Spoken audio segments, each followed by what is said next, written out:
The young man with glasses frowned a little and thought that every normal man at least once in his life thought about arranging his personal life and getting married. A girl with huge blue eyes and tears in them understood that men are not averse to getting married and think about how good and joyful it is, although in reality this may not be the case. The guy smiled sarcastically, showing his beautiful teeth, and thought to himself how he managed to get into such an unpleasant situation.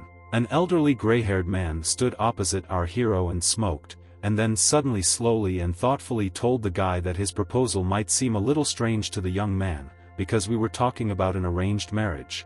Before the guy had time to listen to the old man to the end, he opened his mouth wide, wrinkled his eyes and screamed at the top of his lungs, uttering the word marriage, and it was both a question and a reproach. A second later, the young man ran away and hit the wall with all his might. The gray-haired man looked at what was happening in surprise, but continued to stand in place. It seemed that it did not bother him at all. A second later, the guy came to his senses, moved away from the wall and felt his head. There was a huge lump there. As for the old man, he was not amazed by this sight. The boy stuck a plaster on the sore spot and in a calmer voice, turning to the old man, asked him what he meant when he said the word marriage, because one should not forget that the young man is not only a minor, but also a high school student. Grandfather, with the same calmness and composure, noted that the boy actually didn't know anything, so he would now explain everything to him in detail. He said that during the Korean War he had the opportunity to serve and hold the rank of an authorized officer. Then in one of the clashes he almost killed one person who was a North Korean. Grandfather continued and said that after the war, this guy, whom he managed to save, became a successful man and created a thriving business, but at the same time, he always remembered what our old man once did for him. The gray-haired man also noted that the friends made a promise to each other that when their children grow up, they will definitely get married. The man noted that both of them had sons in their marriage, so the promise is transferred to the grandchildren, and while the grandfather was talking, the guy thought that this was something impossible, but, knowing the grandfather, anything could happen. The young man stood with wide eyes and a sad look while his grandfather finished his story, and all he could do at that moment was agree with his grandfather. A storm of emotions tore the guy apart.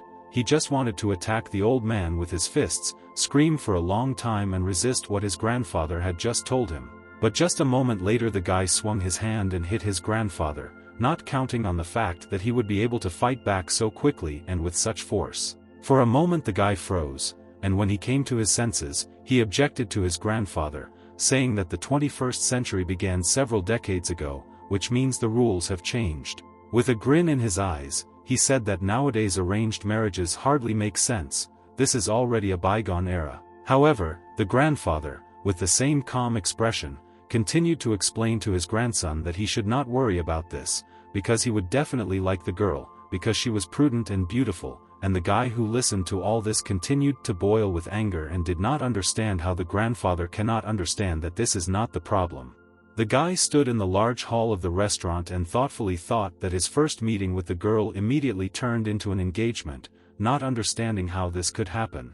The young man remembered the words of his mother, who asked her son to play along with his grandfather, and then added that she herself would be happy to see her grandchildren. In despair, the boy thought that, firstly, he had no choice, and secondly, it was as difficult as possible for him to refuse his parents, so he wanted to end this problem as soon as possible.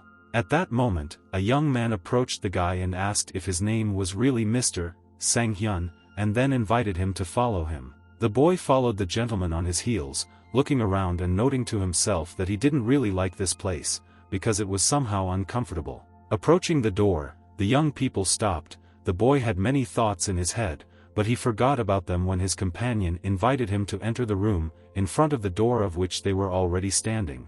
A young and pretty person was sitting in the cafe. She was dressed in a black top, a black short skirt and a red jacket thrown over her shoulders. She was wearing black glasses, so it was not possible to read her facial expression, although one phrase was spinning in her thoughts about how to have a good time. Han Sang-hyun hesitated for several minutes. Both horror and surprise were reflected in his eyes at the same time. He wanted to say something, but only some incomprehensible sound came out.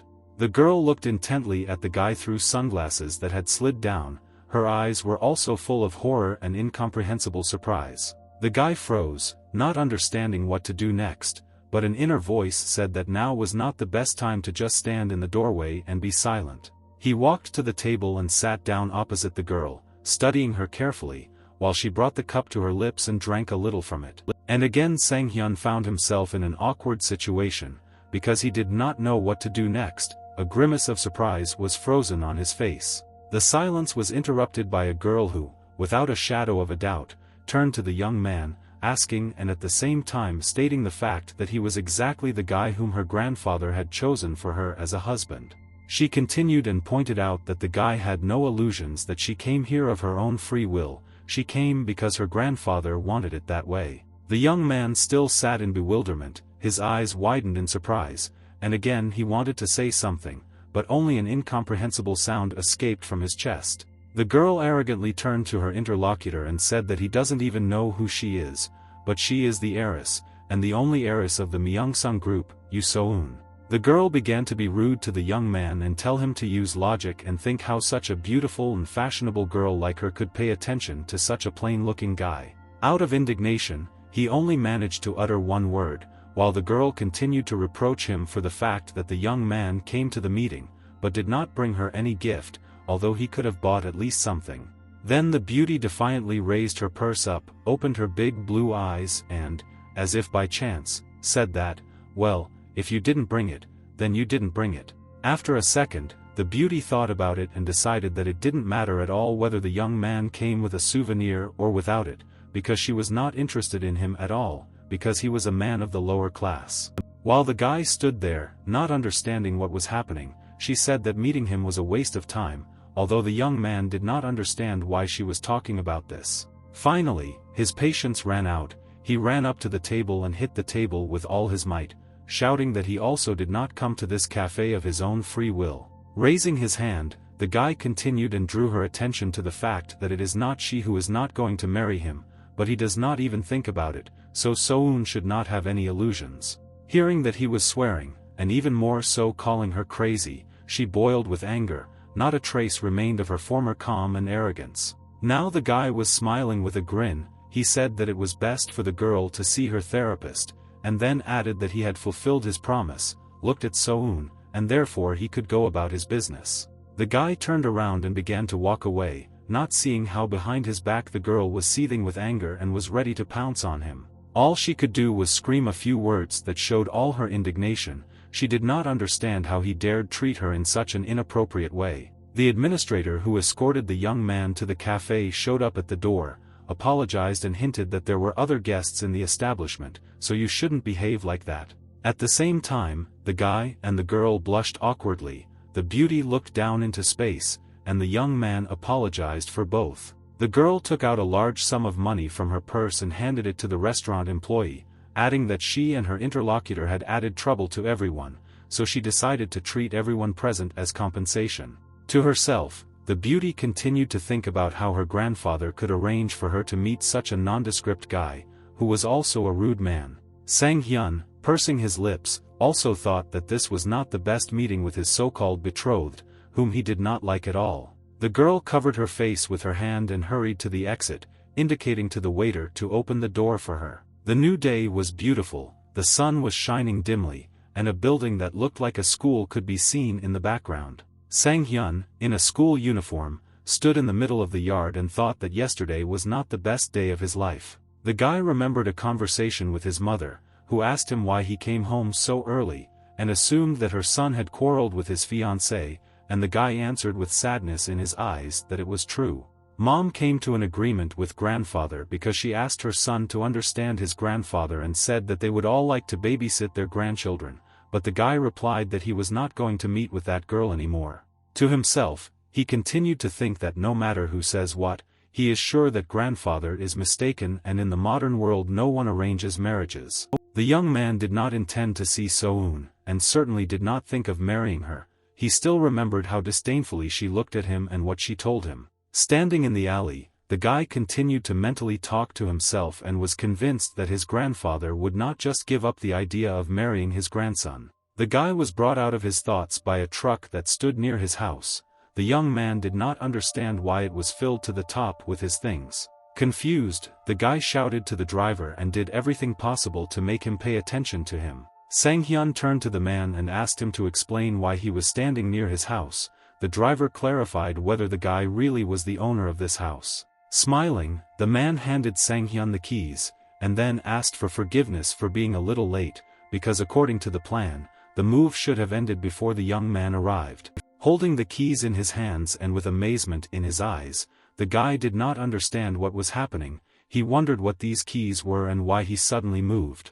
Turning to the driver, our hero asked what house he had moved to, and the man, raising his hand, indicated the direction and added that it would take about 10 minutes from the current place to the destination. But before he could finish, Sang-hyun immediately began to run away from the place where he had just been. The driver wanted to say something, but the guy had already disappeared. The young man ran as if a pack of wolves were chasing him. He had a lot of thoughts in his head, the main one of which was where he was moving and why. Around one corner another appeared, and the guy kept running and running, afraid to stop even for a moment. Finally, his journey was completed. He stopped, arms outstretched, and looked somewhere ahead with a wide grin. At the same time, with wide eyes, holding a box in her hands, a girl looked at the young man in surprise, completely not understanding what was happening. So-eun stood in the middle of the room, littered with various boxes and things. She felt awkward, but she still asked the guy what he was doing in this place. There was tension in the air.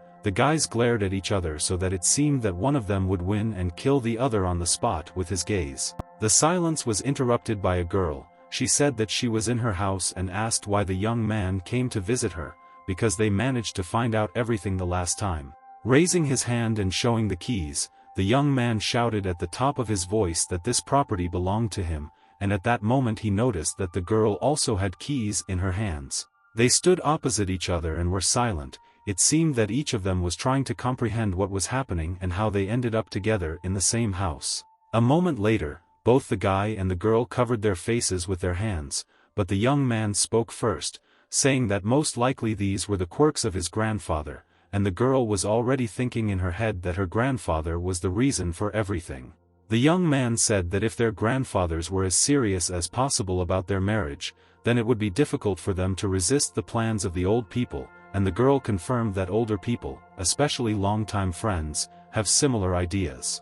The guys came to the conclusion that both old men had carefully planned everything, so they chose this house for them as a house for a young couple. Night was approaching, it got dark outside, and a bright and beautiful moon appeared in the sky. The guys continued to be in the apartment. The girl assumed that their grandfathers were serious about their marriage. The guy agreed with her, then, turning to So-eun, asked how to deal with this situation and what to do next. The beauty screamed and told the guy that he had to leave her house, because she did not intend to live with the man she had met just a day ago. The guy was not at a loss. He said that he also did not want to marry a stranger, but at the same time he was not going to leave the home, because it also belonged to him. Each stood their ground. In each other's eyes they turned into children who cannot share something that they both need. The girl sitting on the sofa grabbed her red cape, indicating that she was going to do something. The next minute she abruptly jumped off the sofa, defiantly throwing her jacket over herself and with her whole appearance announcing that she was leaving this house.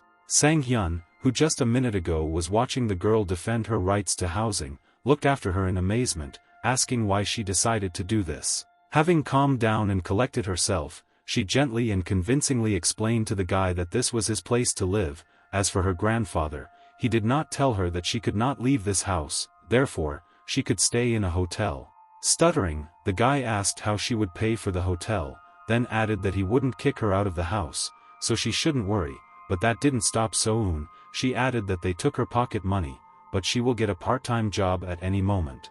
The young man asked if the girl had ever worked part-time, and she calmly replied that anyone could do simple work. And then the guy warned the girl that not all part-time jobs are equally good, especially for the fair sex, and he was afraid that she might get hurt, but the beauty replied that it was better this way than to continue to stay with him. When leaving, the beauty asked the guy to tell her grandfather, if he suddenly decided to look for her, that she had left. A moment later, the girl disappeared behind the front door, through which he had recently entered, and immediately the apartment turned out to be empty and lonely. The young man, with sadness and thoughtfulness in his voice, uttered to himself words of concern as to whether everything would be all right with the beauty. Moving his hand, in which the keys were still clutched, the guy realized that from now on this was his home, so he could not leave it. The young man looked around the room. There were boxes and some things lying around everywhere that asked to take their places, so the guy decided to start cleaning. The beautiful house was illuminated by the first rays of the sun, and this only meant that morning had come and we needed to get up. This is exactly what our hero did. Sleepy, in a slightly wrinkled t-shirt, he left the room, yawned and stretched contentedly. The room was still dirty, and the guy realized that cleaning would take a little longer than he had expected. The guy put the trash in a bag, tied it and decided that the first thing he needed to do was take out everything that he didn't need. Our hero, still half asleep, walked up to the door. Still yawning, he raised one hand, and with the other hand he held the garbage and went out into the street.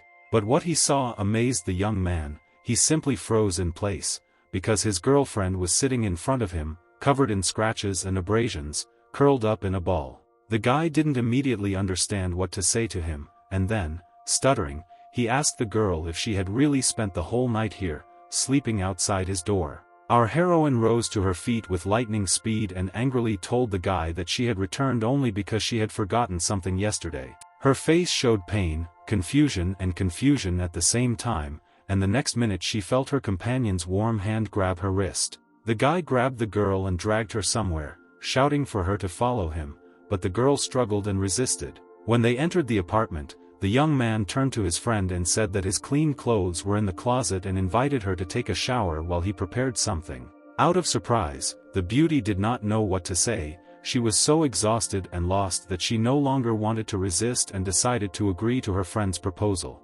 After some time, the washed and dressed girl was sitting at the kitchen table, and there was a plate in front of her, and a guy next to her was offering her something to eat, since she had not had anything in her mouth since yesterday. Wanting to show her character, the girl jumped up from her seat and was about to confront her new acquaintance, but something stopped her. Taking a deep breath, she screamed that the breakfast the guy prepared would not change her opinion of him. Sang-hyun tried to calm her down and assured her that he didn't like her either. For a second, the beauty thought, and her eyes defiantly, but at the same time, looked at the guy with surprise.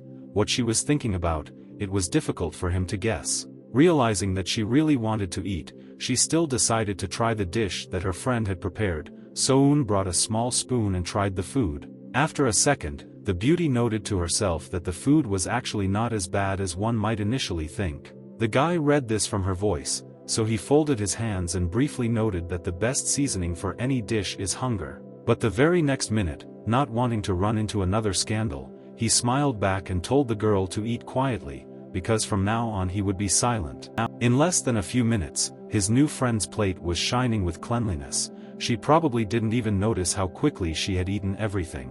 The young man sat opposite and looked at the girl, and then finally decided to ask what happened to her at night. The beauty hesitated, and then hesitantly said that, much to her regret, she had failed. The guy replied that he understood that when he found her at his door in the morning. Plucking up courage, So-eun said that a young man followed her in the store, and when he began to pester her, she hit him and then went to another place. Lost in thought, the girl said that the internet cafe was a strange place. Listening to her story, the guy understood that it was a miracle that she returned home unharmed. The beauty lowered her eyes guiltily, and the young man noted that she should not have spent the night under his door, because she had the keys to this house, which belonged to both him and her. The young man said that while she was gone, he did a little cleaning in the house, so she could rest, and if she did not like his presence, then it was not difficult for him to leave at any time. But the girl said that there was no need to do this, and repeated that it would be better for her to leave. It would be the right decision, and as for the guy, he shouldn't worry about her. Soft and calm, he suddenly became furious and started shouting at her. The guy said that apparently she had forgotten what happened to her, and if the girl continued to behave frivolously, then she could soon have serious troubles.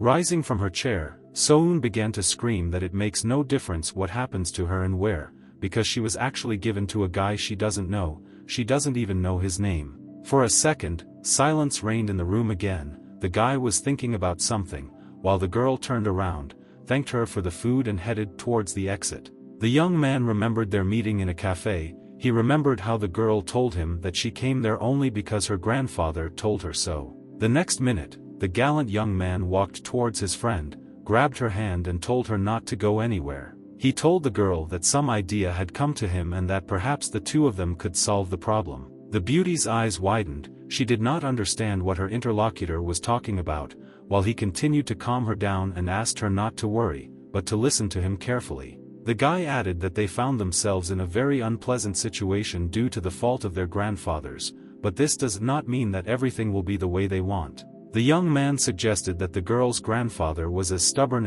as his, and the beauty confirmed that this was indeed the case. And then, with confidence in his voice, the guy stated the fact that if she leaves now, this will not solve the problem, because grandfather will return her back to this house without any problems. The young man said that if they wanted to put an end to the idea of marriage forever, they must act together, that is, join forces against their elders. The guy noted that they simply won't be able to convince their grandfathers that marriage is not for them, and that marriage of convenience is complete nonsense, which is why they need to stay together and carefully think through further actions.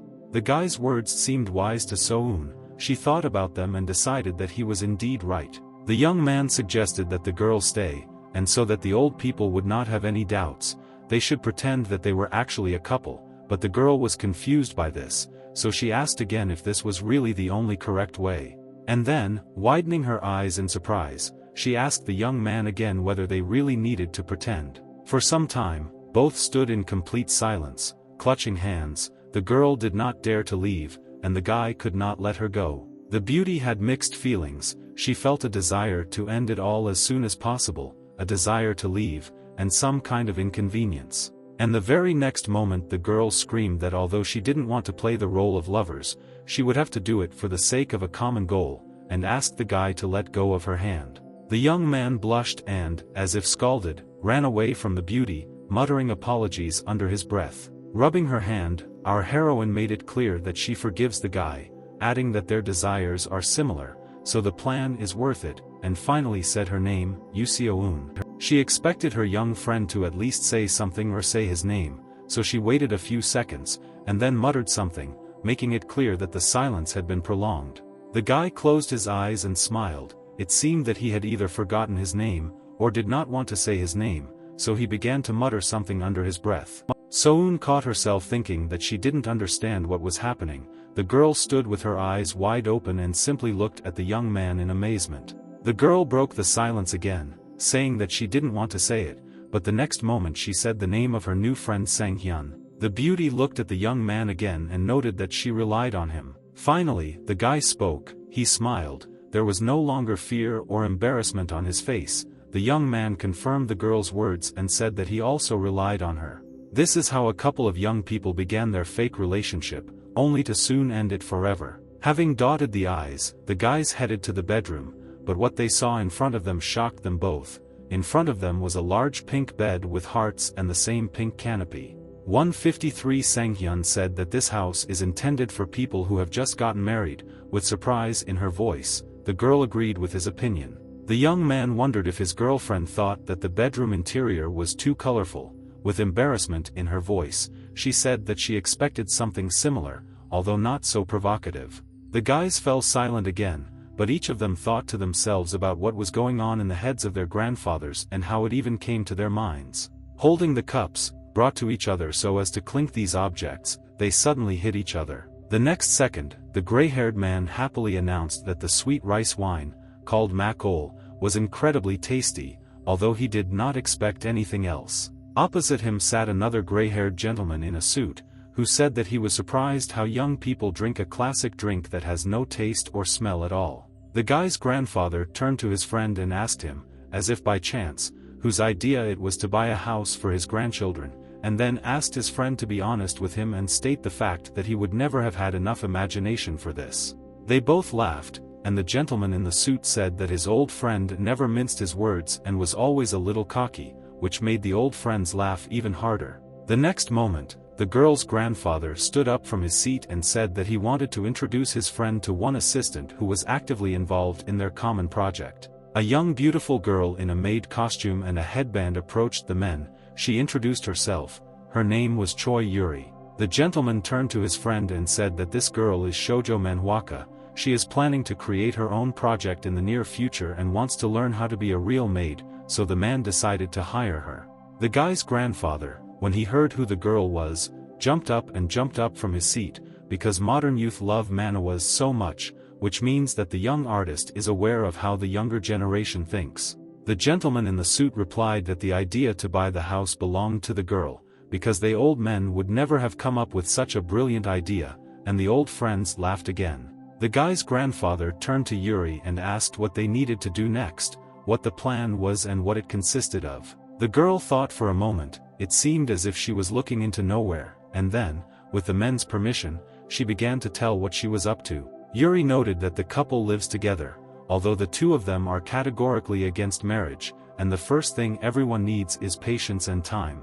Thinking and making a malicious smile, the assistant continued her story. She said that they would slowly lead the guy and the girl to the idea that representatives of different sexes can and should get closer sooner or later. And the first way is to decorate the bedroom in a special way so that it evokes romantic ideas and contributes to the ideal mood. The gray-haired man wondered if it was too obscene an idea to choose the bed that was currently in the house, but Yuri smiled and said that it was intended that way, because that was the whole point. Leaning lower, she noted that she understood well that, of course, at first the bed would not be used by the couple, but in the future everything would change for the better. Yuri, looking at the house, turned to her grandfather, asking how the girl would feel, being alone in such a romantic environment. The elderly people, full of surprise, squeezed into chairs, not knowing what to answer her. Every night, when the girl goes to bed alone, she will think the necessary thoughts, because the image of this room will act on her in a special, magical way. Having heard this, the friends smiled and nodded their heads. And the assistant continued and said that at first nothing would happen, but then the young people would see each other as a guy and a girl, and then the time would come that everyone had been waiting for so long. The guy and girl once again carefully examined the huge soft red heart that they had taken out into the street. Each of them at that moment was thinking about something different. The young man said that the product looked expensive, so they could not throw it away, but the girl convinced him that the heart was not bought with their own money, and if so, then they could part with it without difficulty. Returning home, the guy reasoned that at the processing plant for this bed they would find the right use for it, and then he hesitated and thought that he would have nothing to sleep on, but the girl reassured him, saying that they had wonderful bedspreads. The young man asked his girlfriend in bewilderment whether they could really sleep on blankets. Despite the fact that the door closed behind the couple, they continued their argument, in which the girl said that everything would be fine with the young man, and the two of them would be able to fit in perfectly. The elderly people looked at the front door of the house. It was the same door the guys had just entered. With bewilderment in his eyes, one of the grandfathers opened his eyes wide and turned to Yuri, asking her in surprise what happened just now, because it was her failure, but the girl screamed with all her might that it was not so. With a grin in her eyes, the assistant said that she expected what happened between the guy and the girl and was sure that they would throw away the bed, but don't think that this is the end, because this is just the beginning. She noted that her real plan had not yet been put into action, and it was just beginning, and everything would happen in the bathroom. Thinking out loud, the girl said that she could never have thought that she would be able to use her skills right now. And then, with emphasis in her voice, she said that all the manhuggers resort to such interesting methods. This is the story, the adventure that will end with a happy ending, and the girl wants to tell more about all this right now. She explained to the elderly that there is only one bathroom in the house. This room is very well insulated, so when the girl gets hot, she will go to the bathroom to take a shower. The person outside, that is, our hero, will not be able to know in advance whether there is someone in the bathroom or not. The same applies to who is currently on the other side of the door. The assistant continued that since the sound is blocked, the same applies to the sound of the door. It will be impossible to hear how someone approaches the room or what they do. The elderly people listened to the story with bated breath, and the girl continued to say in all colors that the guy would open the door, believing that there was no one inside, and after that what should happen would happen. He will see Ms. Soon taking a bath, and of course, at this moment the beauty will be completely naked. Considering that he is a young man and very young and he does not yet have experience in such matters, he probably will not just stand and watch, he will want to touch his beautiful and young girlfriend. Folding her arms across her chest, The assistant noted that this was a classic template for any love comedy, but despite this, it will definitely work, since the script has been working for many centuries. And it all happens like this: a young man comes up, pulls the handle, and then decides to turn off the light, thinking that there is no one in the room. On the way back, the guy will think about how he can leave without turning off the light behind him, because this is very important. Hearing this, the grandfather asked again if everything was really going according to plan, because the guy just walked up to the door and turned off the light in the bathroom. So-eun was inside at that time, not understanding why the room became so dark and where the light suddenly went, and also who turned it off. The next second she realized that if there were only 2 people in the house, and she was taking a shower, then her friend turned off the light. At this time, food was being prepared in full force in the kitchen. On one burner there was a frying pan on which scrambled eggs and sausages were being fried, on another burner a soup was being cooked, which was more similar to the second one. The young man stood at the stove and cooked, at the same time saying under his breath that this was the first time he had to cook for 2, but he was more worried about whether the girl would like his food. When he was little, he wasn't even allowed to go into the kitchen, let alone anything else, but when he happened to live alone, the guy was constantly cooking something. Suddenly he stopped and thought. His gaze contained a storm of emotions, and he did not understand what was happening. Wrapped in only a towel, an angry girl ran into the room, asking the young man in an affirmative tone if he had turned off the light in the bathroom. She said that there was no point in turning off the lights if there was someone in the room. At a minimum, he should have knocked and asked her permission, but the stuttering guy said in his defense that he had knocked. The girl did not let up and continued to accuse him of knocking badly, because if he had knocked properly, she would definitely have heard him, and the beauty looked as if she was clearly going to hit the guy, and he only backed away. The young man looked at the beautiful girl without taking his eyes off her, and most of all he was afraid that she would come up to the hot pan and accidentally touch it. The next second, what Sang-hyun feared happened. The girl touched the pan with her hand and screamed that it was very hot and it was burning her hand. The hand was burning with fire. The beauty pressed her other hand to it, trying to somehow relieve her pain. The young man took on a rather unusual appearance. He closed his eyes and blushed. Either the guy was embarrassed because the girl got hurt through his fault, or the reason was something else. Within a second, her screams brought him out of his thoughts. She accused him of looking at her, that it was indecent. The girl waved her hands while the guy tried to run away from the kitchen.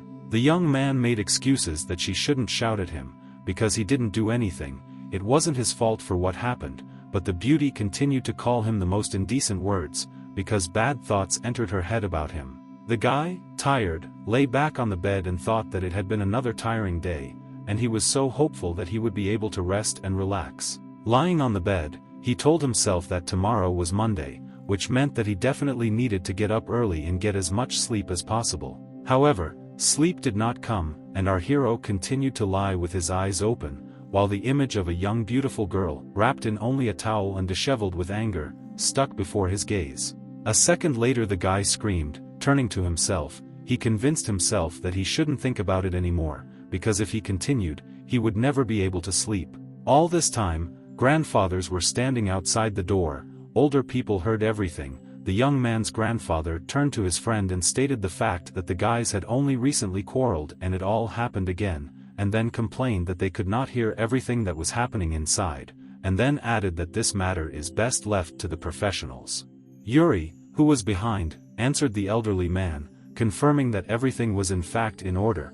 Although at that moment many thoughts were swarming in her head, she was thinking about how to act in such a situation and how to remove the obstacle that had arisen.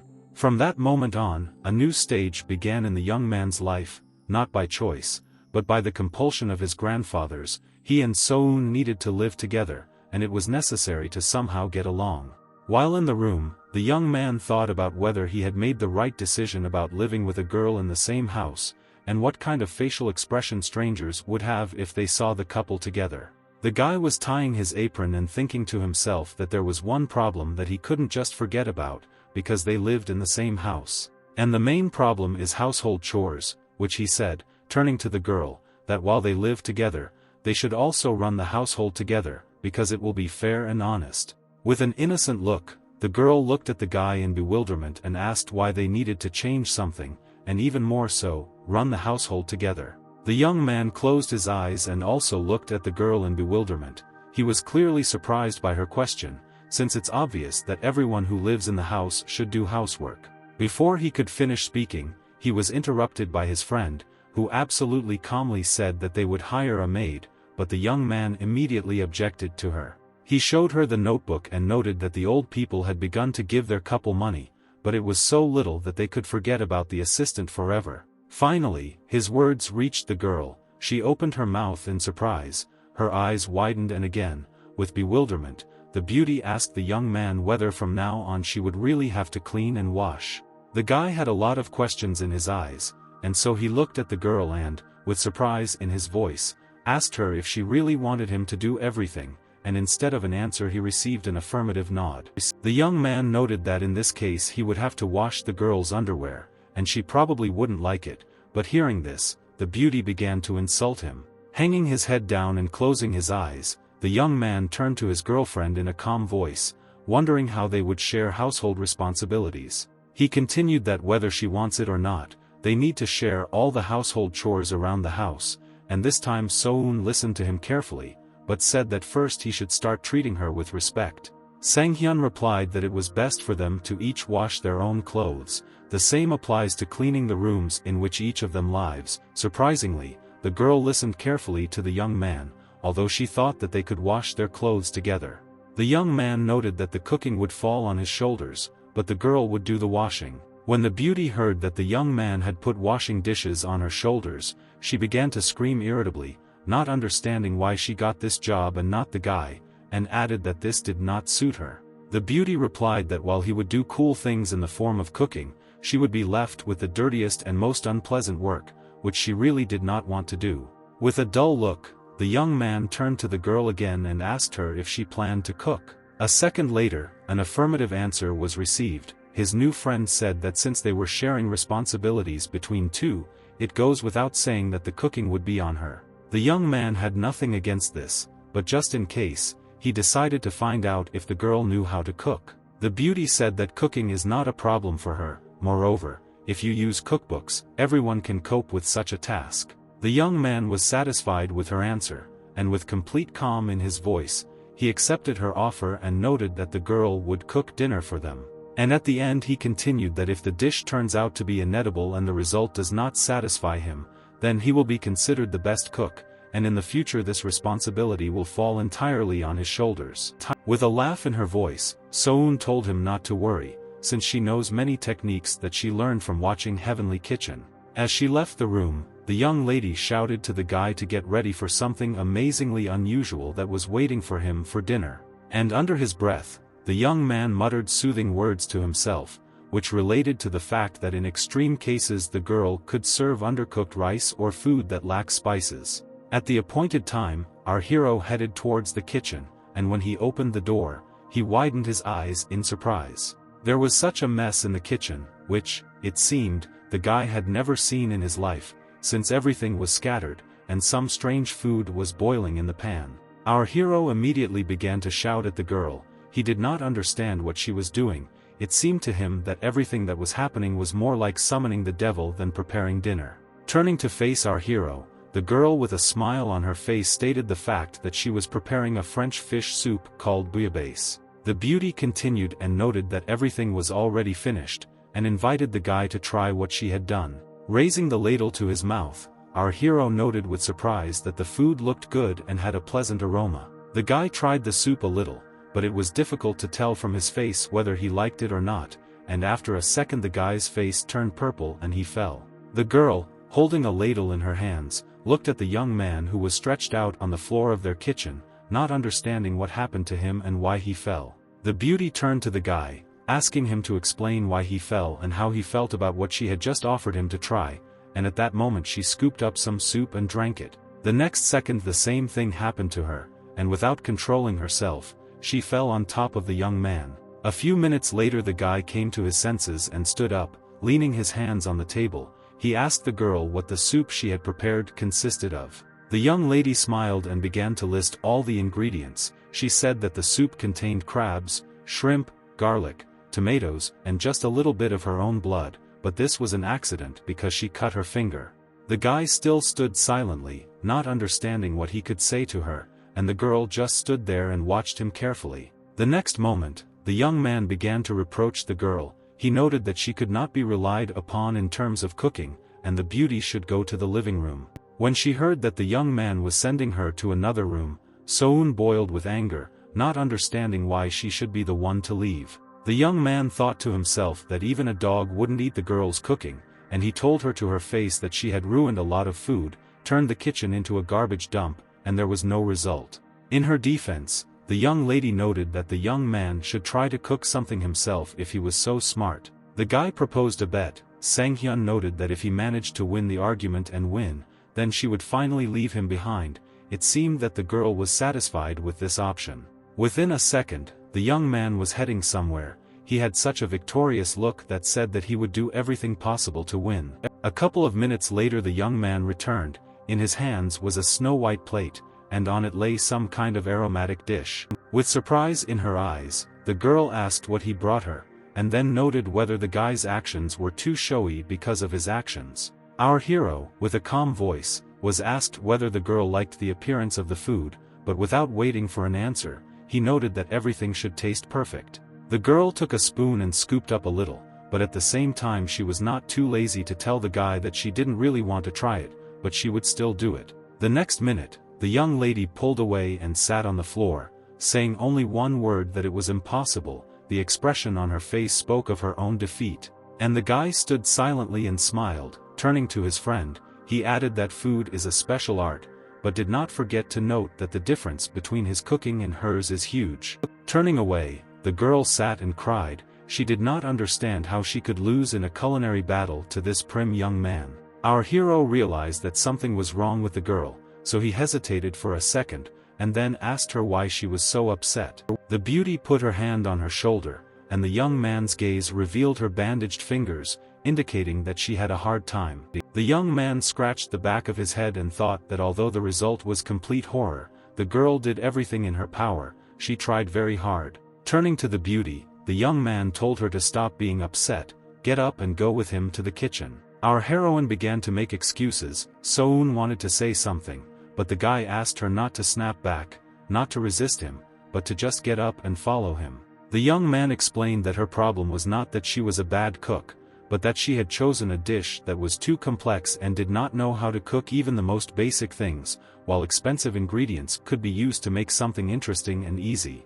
The guy asked the girl to take an egg, break it, and then carefully pour it into the salt water that was already on the stove. Our hero stood next to the girl and gave her instructions regarding cooking. The young lady did everything silently and unquestioningly. After some time, there was a plate full of delicious food on the table. The dish looked as appetizing as possible, and the guy praised the girl for her efforts and stated that this dish was prepared by her. The girl, a little timidly, took the spoon and began to bring it to her mouth. The next moment, she opened her mouth and tasted what she and her new friend had just prepared. Chewing the food, the young lady opened her eyes wide. She herself was surprised at how tasty she managed to cook. At this time, a young man stood behind her with a ladle in his hand and smiled contentedly.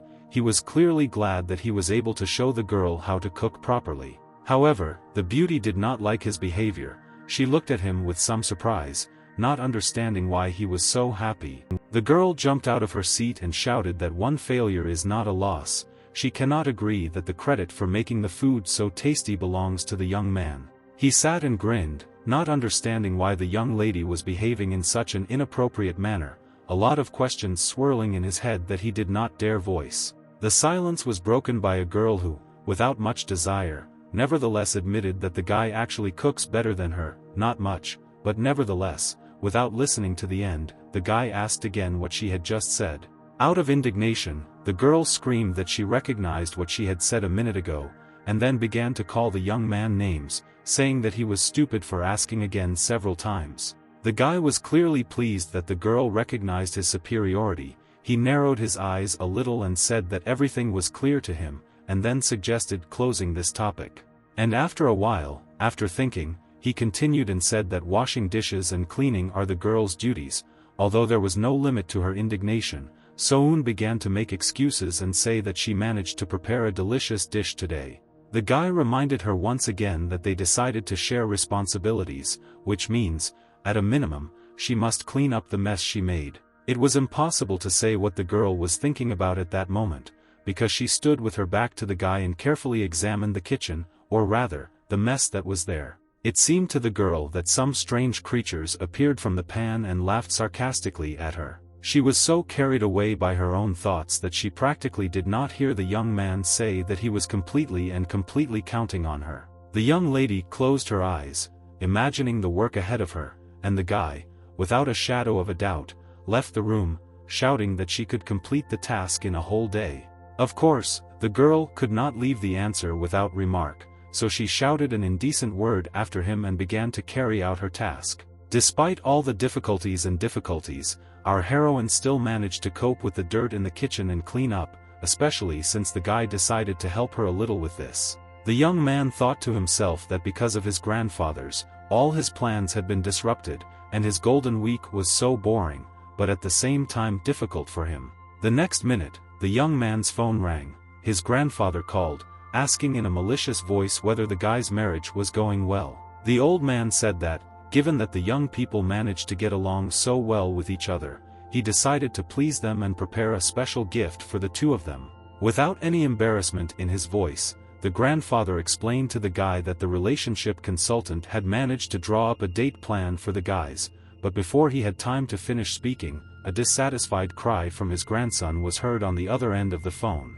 The young man told his grandfather that, firstly, he forced him and the girl to live together, and secondly, all that the grandfather could say in 4 days was that he had come up with some kind of date for the couple. The old man, laughing, explained to the guy that at his age it was impossible to live without romance, which is why such a decision was made. In response, the young man shouted into the phone that no matter what his grandfather came up with, he was not going to meet the young lady or marry her. Having listened to the boy to the end, with some anger and irritation in his voice, the grandfather said that since his grandson does not do as he wants, it means that he will not see any more money this month. Having finished the conversation with his grandfather, the young man was still looking at the phone, and the thought flashed through his head that he would not give up so quickly and so easily. Plucking up courage, Sang-hyun dialed his grandfather's number again and told him that having a house, they would somehow be able to feed themselves, but instead of approval, he heard that the house was rented and they had to pay for it every month. The grandfather continued to humiliate his grandson and shouted into the phone that he could not even pay for a shack in the suburbs of the city. The guy got angry, threw the phone, and fell to his knees in the middle of the room, shouting that this was simply impossible. Just at that time a girl entered the room, who could not understand what was happening to the guy. Now the girl was expressing her indignation. She had clearly heard the conversation and, with anger in her eyes, asked the guy if he was really going to go on a date. So-eun noted that today is her last day off and she is not going to spend it going for a walk with the guy. She is not attracted to this idea. However, the guy agreed with her. The young man offered his own option. He said that they could pretend and tell their grandfathers that they went on a date or come up with something like that, and they themselves would stay home. Folding her arms across her chest, smiling intriguingly, thinking a little, the beauty agreed that the guy had a good idea. The guys began to think about what they could say, how they would spend time together, so that no one would suspect anything, but first, the guys thought about a place where it would be as difficult as possible to keep an eye on them.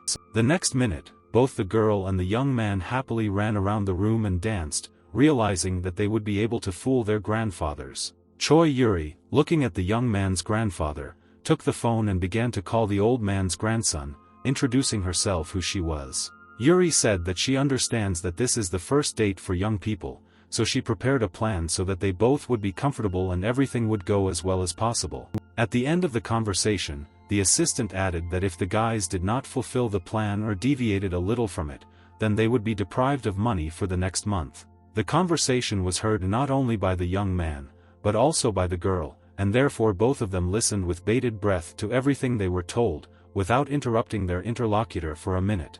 After hanging up the phone, the girl howled with discontent. She shouted that she would never in her life go on a date that someone arranged for her. The beauty told the young man that they urgently needed to find some kind of work in order to be free and independent, but before she could finish speaking, the guy interrupted her with a message that they had no money left. The guys looked at each other, Thoughts were swarming in their heads, but they did not dare to voice them, because they both understood the situation they were in. The young man's grandfather, sitting on the sofa next to his friend, turned to his assistant and asked her again whether he had done everything as the girl told him. The second gray-haired man with a grin in his eyes told his friend that this is the 21st century, which means their grandchildren should definitely go on several dates to get to know each other better. One of the grandfathers asked the girl whether everything would really be limited to a date, but received a negative answer. Yuri noted that there is a serious amount at stake. This is the money that the guys really need, so in order to get it, they will have to go through a lot of tests that await them on the date. Addressing the elderly, she said that they could sit as comfortably as possible on the sofa so that they could carefully watch their grandchildren's romantic meeting on the screen. After that, Yuri took her phone and began to explain in detail to the old people how and what she had planned, as well as what the guys should expect. The assistant explained that the date would start at an amusement park with a swimming pool, and it was funny because she picked out special swimming suits for the guys, so everything had to be of a high standard. Two young people in the swimming area were discussing some beauty without a shadow of embarrassment. Each of them wondered why there was such a plain-looking guy next to her. Addressing the girl, the young man noted that everyone was looking at them, not hiding their interest. The girl agreed with him, and then added that the reason was the swimsuits that were chosen for them. Tying up her hair, Soon informed the young man that she was going to swim, but the guy did not have to follow her, but he objected and noted that according to the plan, they should be no more than 3 meters from each other. The girl leaned over and before jumping into the pool, told her companion that everything didn't matter. Watching the beauty swim underwater, the young man thought that his new friend was an excellent swimmer, and this was a big plus. Involuntarily his gaze lingered on her hips, and he could not control himself and was unable to switch to something else. After a couple of seconds, he told himself that he shouldn't think about it, because he was becoming an indecent guy, and he wouldn't want to be like that. By the time the girl had finished swimming, the young man stood with 2 ice creams, one of which he brought for her. He noted that she liked to swim, grinning. Soon noted that no one forbade him from doing this either.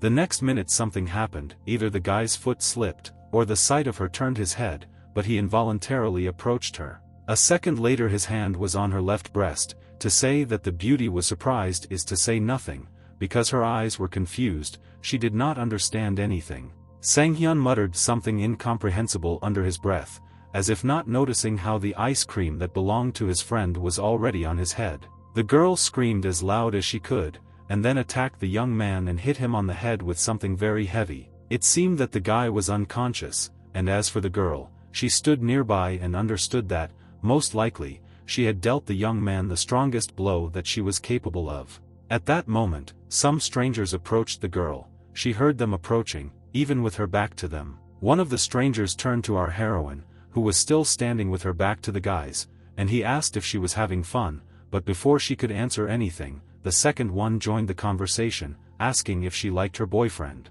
Han Sang-hyun, who just a minute ago was lying on the ground, heard the conversation of strangers, instantly jumped up, covered the girl with himself and began to ask what they needed from her. One of the guys, taking the young man by the hand, recommended that he not get involved in the conversation when older guys wanted to chat with such a beautiful girl.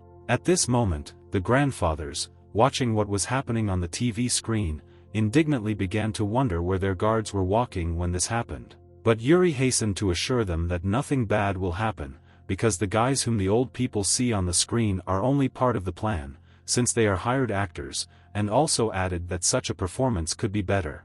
The granddaughter's grandfather laughed and said that these 3 are probably not Sang-hyun's enemies, which means there is no need to worry about it. Looking at each other, the elderly people began to laugh furiously. A second later their assistant joined them. It seemed that they were having a lot of fun. However, after a moment, Yuri became upset that the gentlemen were not paying any attention to her, as if she was not in the room. Someone's foot confidently stepped on the tile. It was clear that this person had made some decision and would not give up on it. It turned out that it was So-eun. She quickly approached the stranger, but at the same time told her companion to move aside. Sang-hyun made an unpleasant grimace in surprise and horror. He opened his mouth to say something, but only managed to begin the word. The young man thought that the girl was too hot-tempered, and then asked her to stop and not start a fight. The girl looked at the guy who was taller, and, turning to him, stated the fact that he works in a group that belongs to her grandfather. The guy was hired 2 years ago. As for the second, he recently got married and together he and his wife are expecting a child. The grandfathers, who were watching everything that was happening on the screen, did not understand what was happening. They were in real shock that the girl managed to figure out the guys. And at this time, the men continued to bow, as it turned out, to their mistress and introduce themselves to her. They thanked the beauty for not beating them or shouting at them in public.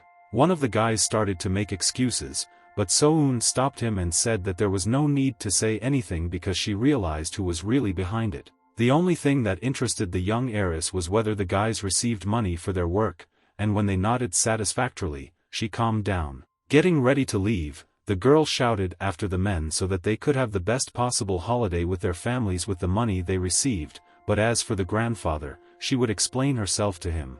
The men were still in shock.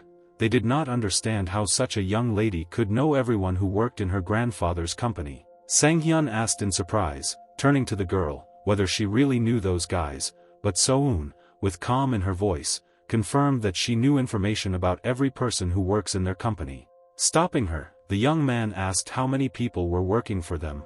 Turning around, the girl stated with calm in her voice that there were 5,384 people. The young man's eyes almost popped out of his head in surprise, and then he, hesitatingly, but without any embarrassment, said that the girl was even more amazing than he could have previously imagined.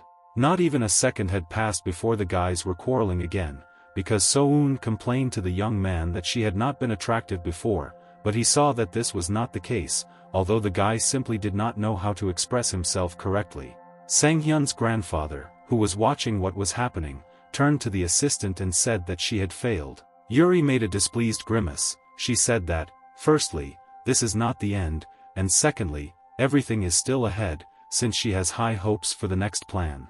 The guys were sitting in an expensive restaurant and understood that the next stage was dinner, and, of course, they could count on it. To somehow defuse the situation, the young man remembered how they rode the roller coaster at the amusement park, and noted that for him it was the worst adventure of all. So-eun, as always, objected to him and said that the reason was that the young man chose two uninteresting attractions. This time the guy did not remain silent and told her everything he thought. Sang-hyun noted that it was not his fault, but the beauty's, because she preferred the most dangerous rides, but the girl only grinned, noting that in the amusement park it was not surprising.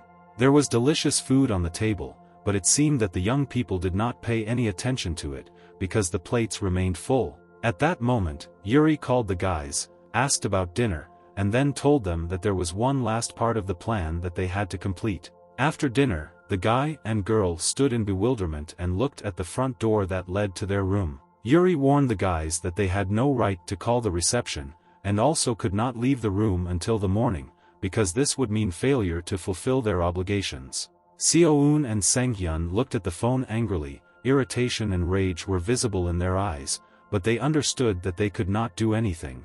Unable to bear it, the guy started shouting that they were two teenagers in a hotel room, and this was hard to imagine. Unlike the young man, his girlfriend still retained the remnants of her composure. She asked the young man to calm down and not worry. So-eun noted that they already live in the same house, so spending the night together in a hotel is not something more scary or unusual. After listening to her carefully, the young man agreed and finally pulled himself together. Before entering the room, our hero once again cautiously asked the girl if it was dangerous. She replied that they needed money, and then added that if he suddenly started pestering her, a negative reaction on her part would not force itself wait. Still standing under the door, the guys began to quarrel again, and all because the young man repeated what the girl said a couple of seconds ago, and this answer angered him. Finally, the guys decided that it was time for them to go into the room. They timidly opened the door and walked into the spacious room. A beautiful room opened up to the eye. On the right side of the room there was a large bed, and on the left there was a round table and two small red chairs. The girl noted that the number was completely ordinary, and this time the young man agreed with her, although he suspected that something extravagant was waiting for them again. With his arms outstretched, Sang-hyun stated that there was only one bed in the room, which meant that he would have to sleep on the floor. Although a second later the young man realized with horror, looking into the closet, that there was no more bed linen in the room, and he couldn't call the reception. Soon noted that she did not expect anything else, because her grandfather was involved in this difficult matter, after which, after a short pause, she suggested looking for something in the bathroom.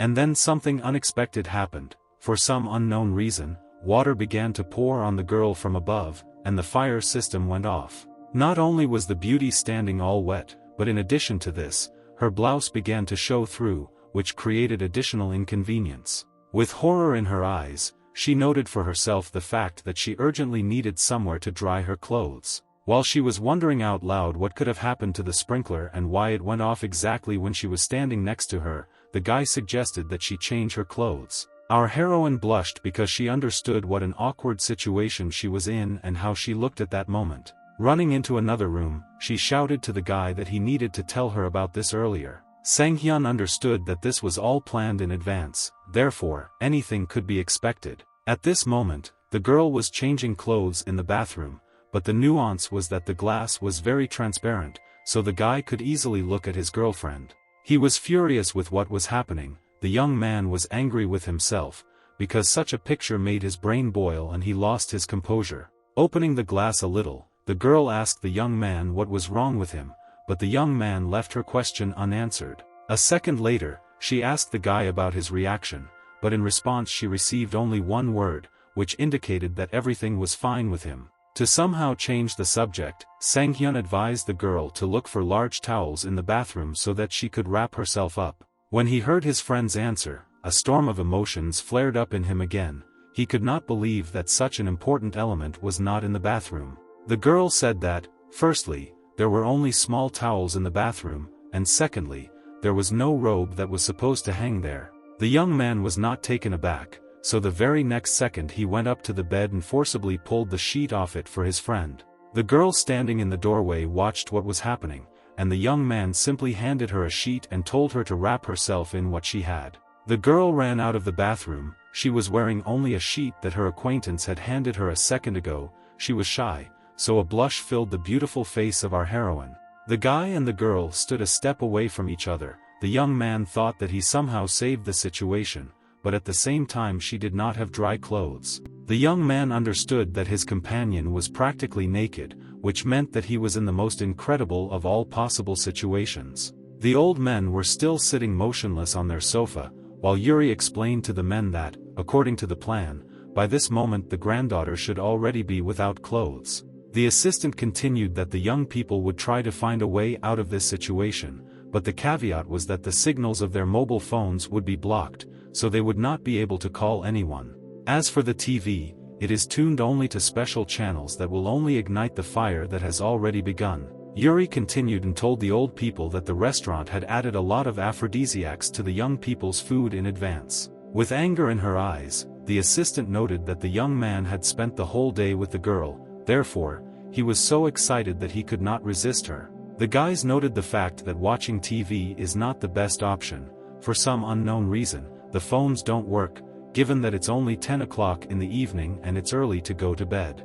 However, after a minute, our heroes decided that they still needed to take a nap, so the girl, realizing that she had gotten a sheet, invited the young man to sleep on the bed. For a moment their eyes met. The guys did not know what else they could say to each other, so silence reigned. Frightened, sitting on the bed, the girl asked the young man if he would do anything unusual with her, as if hinting at intimacy. Soon's words took Hansung by surprise, but he confirmed that he didn't even have anything like that on his mind, but to be on the safe side, the girl warned him that if anything happened, she would hit him between the legs. Defending himself, the guy said that he didn't understand where she got such thoughts, or why he suddenly had to attack girls like her. These words wounded the beauty to the very heart, so she tried to find out her companion as to whether she had female attractiveness, because his words said the opposite. When Hansen managed to justify himself, the beauty went even further and began asking completely indecent questions about his male abilities. And again a scandal broke out between the guys. The young man shouted that it was the girl who was provoking him, and the young lady convinced him that it all started with him. At some point, Soon closed her eyes and began to smile. She realized that she had actually started the conversation herself. Finally, silence reigned in the room, which suited both guys. They were so tired of quarreling that they decided to take a break. The young lady was still lying on the mattress, and the guy was sitting on the floor near the bed and carefully studying her. The next second, the young man closed his eyes and began to smile. Our hero said that he completely agreed with the girl and did not intend to argue anymore. And in order to somehow finally put an end to this conversation, she suggested going to bed early. The guy did not have time to finish his last words, as the girl wrapped herself in a sheet and closed her eyes. But sleep did not come, so the beauty began to question the young man as to why he had such a negative attitude toward starting a family. Hansen said that how can you have a bride if you have not yet been born, and you already have a bride whom you are obliged to marry. He noted that in the current century this is unacceptable and not justified. And then, with pain and bitterness in his eyes, he said that all his life he had lived as his grandfather told him, so as soon as he finished school, he would live as he considered necessary and correct. So-eun understood him and added as an answer that the main reason for all their problems is only their grandfathers. The young man confirmed this, and then, lying on the floor on only a pillow, he turned to the girl and asked why she was interested in this question. Obviously, the beauty did not want to continue the topic, and therefore wrapped herself in a sheet as tightly as possible and invited the young man to continue the conversation in the morning. Hansen had a lot of questions spinning in his head, but, realizing that the conversation was over, he decided to follow the girl's example and try to sleep. The bright sun was shining on our heroine, so when she opened her eyes, she realized that such a long-awaited morning had come. At that moment, in the doorway, the girl noticed her companion with a package in his hands. He obviously managed to go somewhere and buy something. The young man happily reported that while his new girlfriend was sleeping, he managed to go to the store and even bought her shorts with a t-shirt, which would be ideal for such a beauty, since he was not mistaken with the size. The guy also added that the grandfathers had transferred money to their account, which means that they could calmly eat, get dressed and leave the hotel, which is exactly what he suggested doing.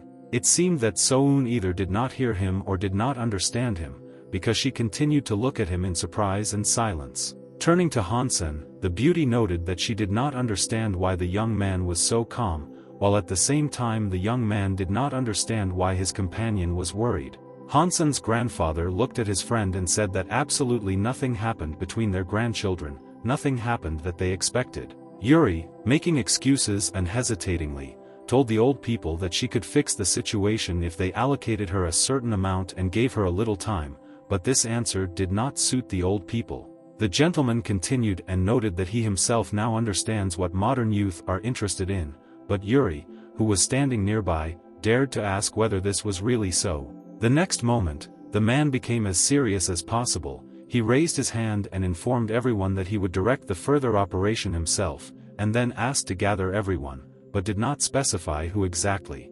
As for the guys, they also continued to live together and at the same time remained good and kind friends, because they had not yet found a reasonable way out of the current situation. Throwing his backpack over his shoulder, Hansong asked So-eun if she would go to school, but the girl replied that she would only visit the school the next day, since she needed to meet with her grandfather. Leaning against the door, with sadness and at the same time with insistence in his voice, the young man said that while their grandfathers were playing with their lives, they must begin to act on their own to change their own destinies. When leaving, the young man warned the girl that before school he would also visit his neighbor, whom he had previously promised to help. This message disheartened So-eun a little, because at least the young man has moved, and therefore, this is a little strange on his part. The young man stood in front of the door and rang the bell. He thought that until recently it had been the next door, but after he moved, it became far away to get to this apartment. The guy waited a little, but when no one opened the door, he decided to do it with the key he had. Once inside, the young man closely examined the room, or rather, the chaos that was observed there. In front of the door to the bedroom, the young man shouted to the girl that he was ready to come into her room, worrying not to find her in an awkward position. But when the young man opened the door, he saw Yuya Park lying on her bed, sleeping soundly. It seemed that she had completely forgotten what time it was. With sadness and disappointment in his eyes, Hansen noted to himself that he, in principle, had no doubt that he would see exactly such a picture. Realizing that he might be late for school, the young man began to wake up the girl, but within a second she rolled over, telling him that she needed to sleep a little more. The guy got angry, and therefore began to bother the girl, telling her that it was time to get up, because if she didn't do this, they would definitely be late. The next second, what the young man least expected happened. Yuya Park grabbed him by force and began to pull him towards her. Without shame in her voice, she said that it was better for the guy to stay with her and sleep a little more. Hansen's head pressed against the girl's chest. He closed his eyes, not understanding how to behave further, but the situation clearly strained him. The girl said a swear word to the young man, but he chose not to pay attention to it. The next moment, our hero's former neighbor had already completely recovered from her sleep, so she closed her eyes, in which tears were visible. The girl was clearly upset. And in order to somehow defuse the situation, the young man took a sandwich out of his bag, handed it to the girl and said that this was her breakfast. While devouring a delicious sandwich, Yuya Park told the young man that he should not just bring her a sandwich, but bring a sandwich in which love is invested. But this phrase did not at all excite the guy, who believed that it was the girl who should come to the guy with sandwiches, and not vice versa. Yuya Park, standing in front of her friend, said that she had already gotten dressed, had breakfast, took her gadget, so she was ready to go to school, and the young man only replied that she needed to behave better if she was going to get married in the future. With one movement of his hand, Sang-hyun made it clear to his friend, who had already begun to say something about the need to take care of her, that the young man was not going to do anything like that. When the kids entered the classroom, their classmates vied with each other to discuss them. They joked that childhood friends had turned into husband and wife who had been married for more than 1 year and never went anywhere without each other. And the guy in a quiet voice stated the fact that there are still people in the room who have no idea what childhood friends are. He sadly noted that the world was probably coming to an end. Yuya Park interrupted her friend's thoughts. She asked him if he had really moved, although it was not a question, but a statement of fact. The young man was perplexed how his friend knew this, but the girl just smiled, explaining that they, after all, are neighbors. The former neighbor explained that she immediately wanted to ask the young man this question, since she witnessed his move, but was too busy with her release. And after stubbornly and without a hint of inconvenience, the girl began to ask her childhood friend what happened to him and how it happened that he found another place to live. The young man began by saying that this was too long a story, but then he finally made up his mind and continued his story. When the guy got to the words about marriage, his listener opened her eyes wide in surprise and asked again about the young man's bride. At this moment, unwitting witnesses to the conversation also began to repeat the word bride, not understanding how Sang-hyun could have started a relationship with someone else. Not wanting to remain a person whom classmates would actively discuss, the guy grabbed the girl's hand and pulled her towards the exit,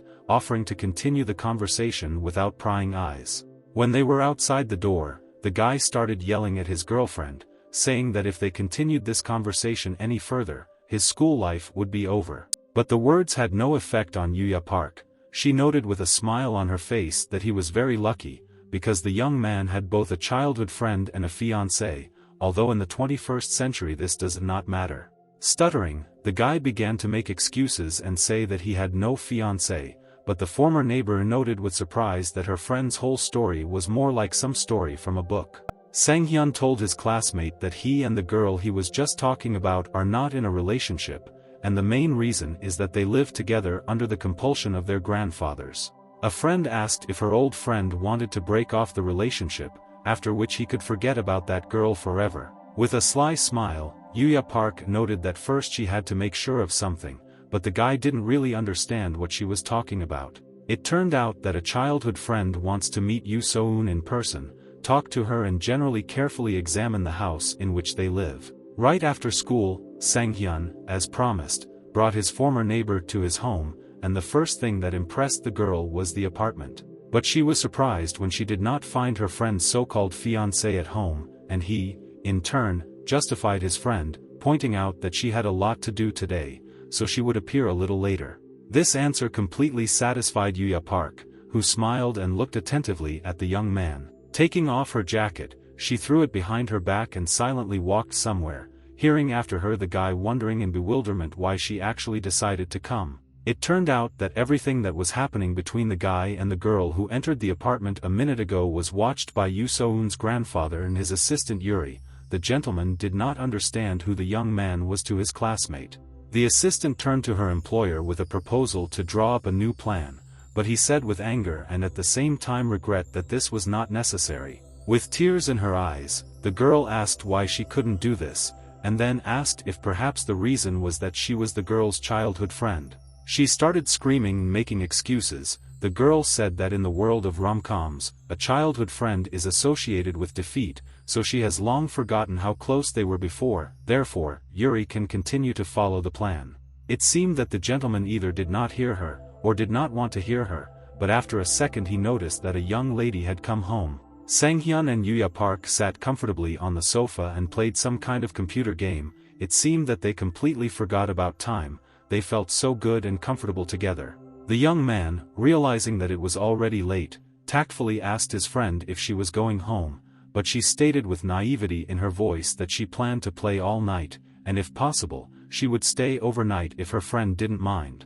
This answer clearly did not suit the young man, so he sharply turned to his friend and asked why she was going to stay with him. But there was no answer, because the girl was completely immersed in her game. As for the young man, he decided to call Yoo So-eun. Taking the phone in his hands, the young man remembered that he and the girl had never exchanged numbers, so he had nowhere to call. Completely thoughtful, Yoo So-eun slowly walked through the city at night. It was noticeable that something was very upset about her. She remembered her recent unpleasant conversation with her grandfather, in which she asked him a lot of questions regarding her personal life and his promises, but in response she heard only 2 words: that the conversation was over. True, the young lady was finally able to get her grandfather to talk a little, although he only asked if she liked the guy. For a moment, Yoo So-eun hesitated a little, but she still didn't understand the reason for this. The beauty was again plunged into memories of the day when she ran away and spent the whole night in front of the front door of her new home. The young lady thought that the guy did not laugh at her or mock her, but on the contrary, it was he who brought her home and even fed her very tasty food. Moreover, the young man never reproached her for what he had done. The same applies to the hotel room. The young man had the opportunity to do a lot, or at least try, but he didn't even hint to her about anything. Continuing to walk down the street, the young lady reflected that her friend was in fact a decent, gallant and serious young man. For the first time, So-eun thought that she was not only not disgusted with the young man, but that she quite possibly could be into him, but the girl did not have time to think about what came to her mind. She silently walked into the door and closed it behind her, continuing to be in her thoughts, which she so wanted to understand. At the other end of the room stood Yuya Park in a dazzling dress. The girl narrowed one eye a little and watched what was happening, clearly waiting for what would happen next. And what happened next was that both beauties stood in front of each other. Our hero's former neighbor was a little taken aback when she met Hansen's new friend. Still standing motionless, she thought that this was probably the beautiful bride about whom she had to learn so much today. She thought to herself that the young man was actually telling the truth, but said out loud that until recently she did not believe that such an unusual story could happen in real life. Hearing someone's voice, Hansen came out of the room to see what was going on there, without being able to intervene in the conversation. Finally, So-eun herself spoke up. She asked the guy who had already entered the room who the girl was that was still standing in the corridor. The young man tried to retreat and quickly explained that his old friend had come to visit them, but So-eun was not satisfied with his answer, so she started a scandal. In his defense, the young man said that he was going to warn her, but was unable to do so because he did not have her phone number. All 3 had approximately the same thought, that they were in a situation that could be interpreted as completely different from what it actually was. Sang-hyun continued his excuse by telling his current roommate that the girl was actually an old friend of his, and he was going to say goodbye to her until Yoo So-eun arrived. Hearing what the guy had just said, the young lady screamed in indignation. She asked the guy whether he really told everything that was happening between them to his former neighbor. The guy scratched the back of his head, as if thinking about what was best to answer, and then once again explained to the girl that Yuya Park is a very good friend for him, from whom he does not want to hide anything.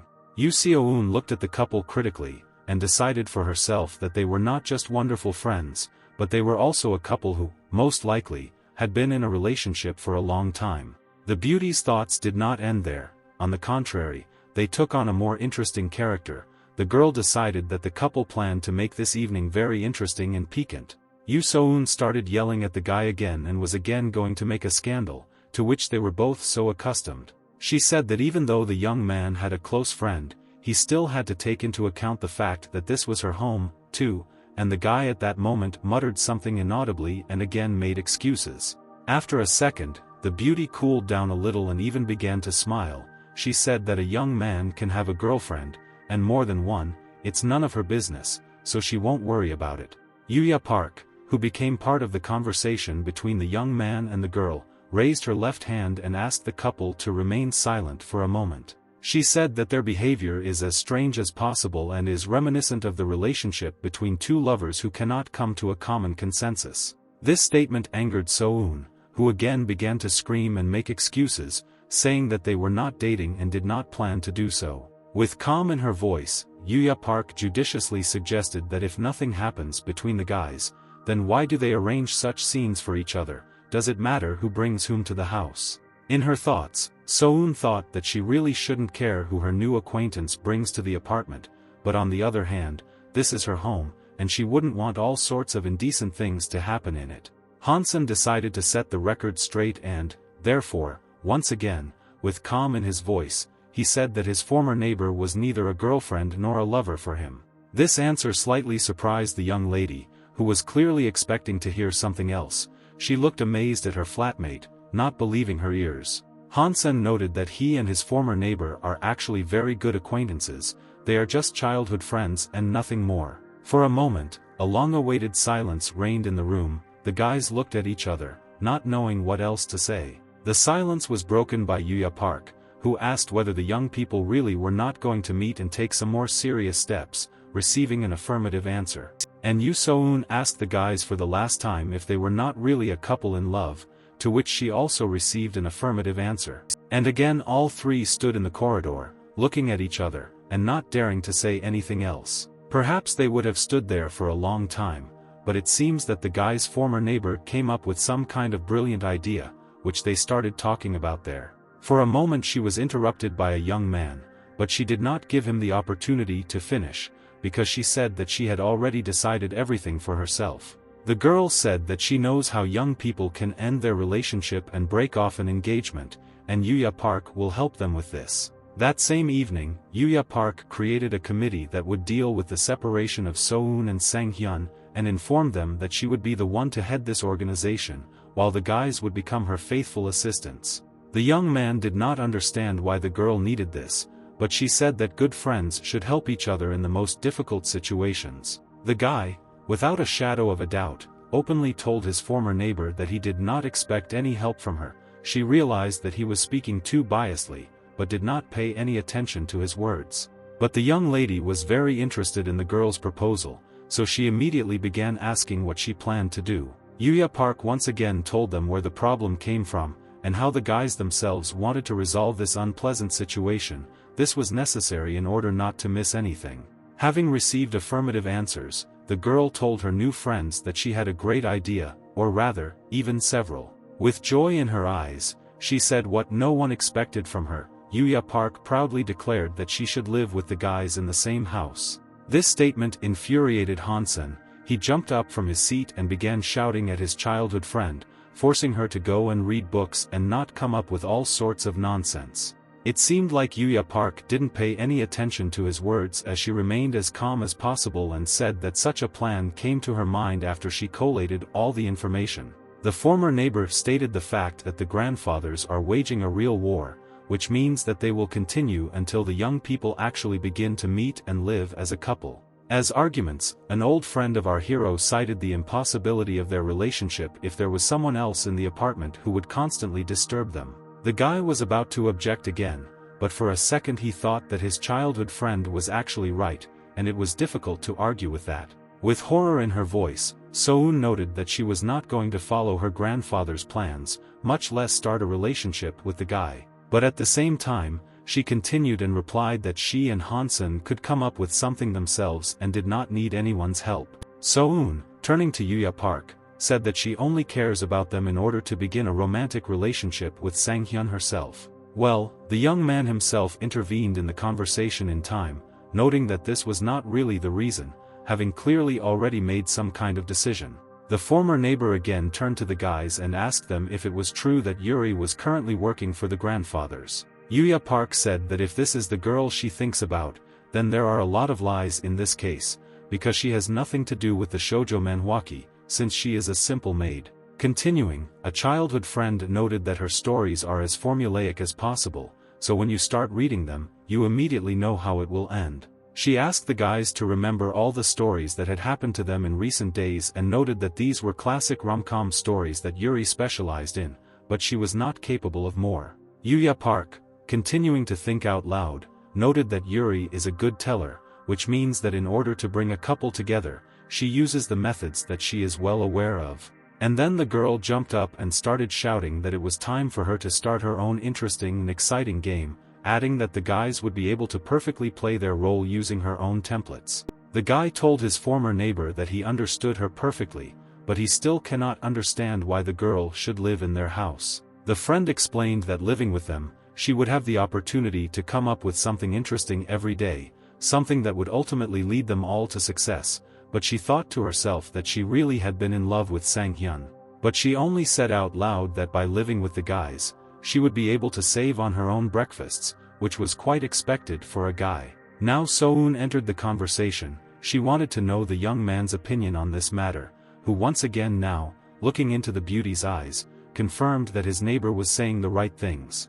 And then she continued with an indifferent look, noting that they had united only in order to outwit their grandfathers and live their own lives. He looked at Yu So-eun again. The young man said that she was absolutely right, although something completely different was read in her gaze. And so that the young man wouldn't think anything, the young lady noted that she didn't care at all, so the guy could do whatever he wanted, then added that she was going to go to bed.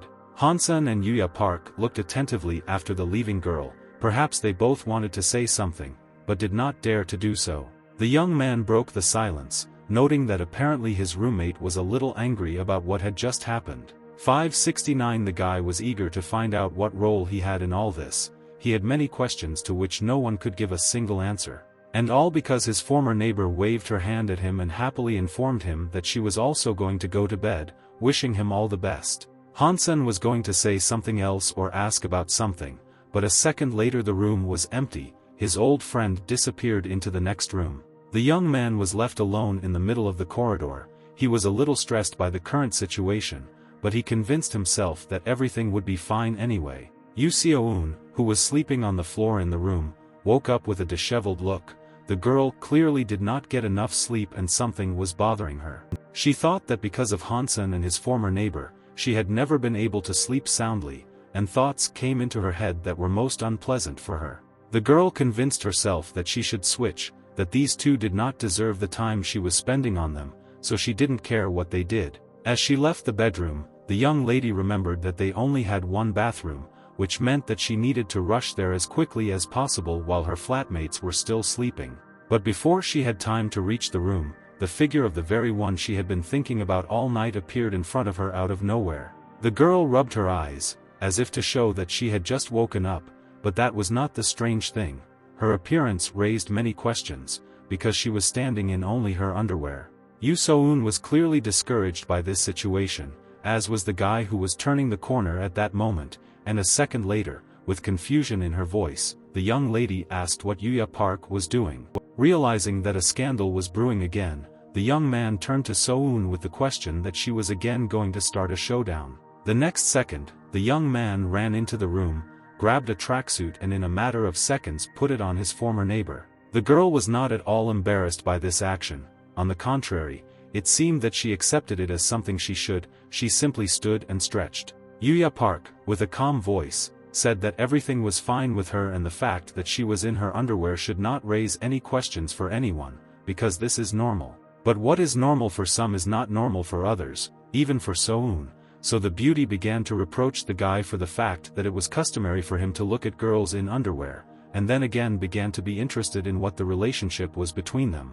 With a smile on her face, the former neighbor, like the young man, calmly told her current roommate that everything that had happened here until now was natural for childhood friends.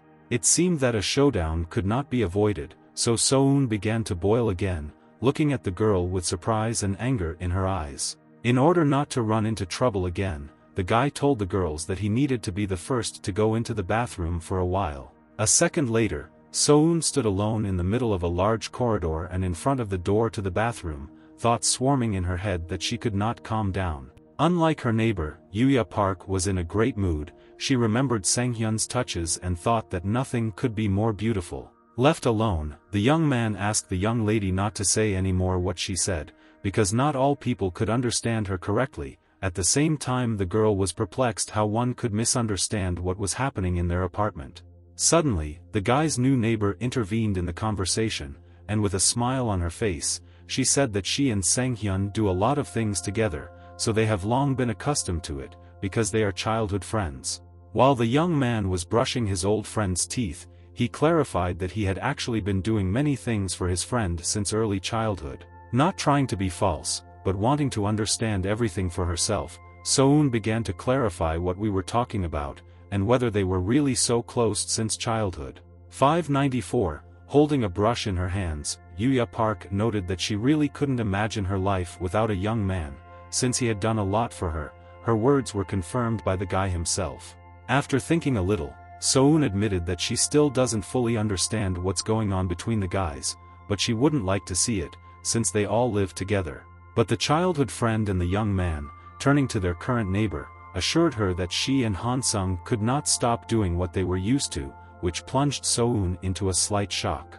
As it turned out a minute later, all these actions, including brushing your teeth in the morning, were part of a grandiose plan that was being developed by the girl. She explained that she was aware that the grandfathers continued to monitor the couple, which meant that this opportunity could be used against the old people themselves. The girl noted that older people should see how Sanghyun gets along well with her, which means that, in principle, nothing can happen between him and Soon. Yu Soon wanted to object to her, but the girl beat her to it, asking counter questions about whether she knew any single method to convince the grandfathers. Looking at her old friends, the girl thought that her rival, as it were, had actually come up with a very good idea that could become workable. But Soon still didn't understand what was happening to her, because she should have been happy, but her mood was not the best. With Yuya Park it was the other way around. The girl was happy and smiling. She also encouraged her new neighbor, explaining to her that everything that was happening now was just a plan. The girl took the towel off her head and happily announced that she would take care of everything, and everything would definitely be fine. Elderly people watched everything that was happening in the apartment. Turning to Sanghyun's grandfather, his friend asked whose daughter the guy's new neighbor was. He said that the girl's mother is constantly in the hospital, and her grandfather is Old Man Park, and Sanghyun was friends with the girl from early childhood and helped her in everything. The girl's grandfather howled with indignation as much as he could. He shouted at his friend and began accusing him of hiding very important information. However, the old friend seemed to have little interest in his cry. He raised his eyes to the gray-haired man and inquired about who would from now on be in charge of the matter. The old man turned around and, with a sparkle in his eyes, triumphantly announced that all preparations had already been completed, and therefore an incredible show awaited everyone in the very near future. The school teacher was sitting at her desk, leafing through her own notebook, while simultaneously informing her students about what topic would be covered in the lesson today. Our hero was sitting at one of the desks, putting his head on the table and complaining that he had been very exhausted and tired in recent days. Yuya Park wanted to reassure her friend, so she started asking if he was feeling bad, and in response she received only reproaches and accusations against her. The young man said that he, like everyone else, wants to live the most ordinary life that all young people of his age lead. For a second, the guy was distracted from his thoughts because the teacher paused and said that a new student was transferring to them, whom she should introduce right now. A beautifully shod foot in white moccasins, which clearly belonged to a representative of the fair sex, appeared at the door. The teacher noted that the girl's name is Yu So-eun, and now she will study together with other guys. At this time, whispers began in the class. The boys noted the ideal figure of the new student, and the girls were jealous of her beauty. While the students were examining the new student, the teacher said that this was not the last news, and she had something else very important to say. The teacher's soft tone was replaced by a commanding voice, and the teacher asked all the students to go to the assembly hall, but she had a special task for Sanyun, who was supposed to accompany the new student. The guy didn't like it all at all, but looking at the girl, he understood that everything that was happening was not an accident, everything probably continued to go according to the grandfather's plan. There was a roar in the assembly hall. The students did not understand why the teacher interrupted the lesson and forced them to come to this place, and So-eun, whom her grandfather transferred to a new school, did not understand anything either. Sang-hyun held his head and thoughtfully looked ahead. He stated the fact that they would again have to participate in some kind of performance staged by their grandfathers. Yuya Park was also lost in her thoughts and decided at all costs to find out what the old pranksters were up to. Pointing her finger towards the stage, So-eun told her friends that it would be better and easier to learn about this from the grandfathers themselves. A gray-haired man stood at the podium. Without preamble, he told everyone gathered that he was the president of the Myeongsung group, Yuji-suk. The schoolchildren began to talk among themselves. From the conversation it was clear that the children did not understand why such a great man had visited their school and was now standing in front of them. The gray-haired man stunned everyone with the news that from that day on he would be the director of the school, because the educational institution was purchased by his company. While the friends were digesting what they had heard, So-eun closed her eyes and said doomedly that she was not surprised by what happened. The next minute the elderly gentleman began speaking again. He told the crowd that he wanted to publicly announce the reason for purchasing the school. Sang-hyun and So-eun looked at the scene in horror. They were afraid that Grandpa would tell everyone that they were engaged. So-eun literally howled. Her face was filled with blood. It seemed that she had never been so angry and irritated, and therefore the girls shouted that they immediately needed to stop everything that was happening. Her friends tried to somehow calm her down. The gray-haired man said that it was no secret to anyone at the school that his granddaughter had become a new student of this educational institution, but few people knew that after his death the company would go to the girl. Now Sang-hyun was already panicking, thinking that their relationship could not become the property of society. This was simply unacceptable. Yuya Park also thought about the same thing. Her childhood friend understood that the announcement of the engagement between her friend and her new neighbor would mean the end of school life for the young man. However, much to the surprise of many, the man's main reason for arriving at the school is that he is looking for a husband candidate for his granddaughter. This news came as a real shock to friends who could not believe what they heard. The guys thought it was something incredible. The assembly hall was again filled with noise. Schoolchildren vied with each other to discuss this news, not understanding what was really happening and whether it was a joke. The man behind the podium explained this desire by saying that his granddaughter is an ordinary girl, which means she should experience all the joys of school life and should be able to date an ordinary boy from an ordinary school. The gray-haired gentleman tried to convince everyone that he would not only not be against his granddaughter arranging her personal life, but would also gladly accept this man into his family. Having almost completed his speech, the elderly man said that the girl had a ring that had been given to him, and the one to whom she gave this jewelry would be considered a new member of their family. While the man was leaving the stage, the guys were discussing the wonderful opportunity to get not only the beauty, but also their place in the sun, because their classmate's family is the most influential in the city. So-eun stood and could not move from her place. She was so stunned by what had just happened. Sang-hyun, turning to her, asked what happened and how it all could be explained. Now, looking at his old friend, the young man was interested in her opinion about why grandfathers act this way if they want to arrange their life together. While Yuya Park was thinking, the guy didn't notice how So-eun reached into the left breast pocket of her jacket to take something out. The next second, a beautiful gold ring was already shining in her hands. Then the girl realized that her grandfathers had somehow managed to give her this jewelry. The beauty screamed that this was all unfair, because first the old man chose her groom, and now he was forcing the students of her school to fight for her attention. The friends tried to somehow reason with So-eun, but it seemed impossible to do so, because she screamed and said that it was impossible to maintain composure in such a delicate situation. Sang-hyun asked the beauty to calm down and warned her that someone might see the ring, then there would be no problems. But the very next moment, several guys from the crowd noticed that the girl was holding a ring in her hands.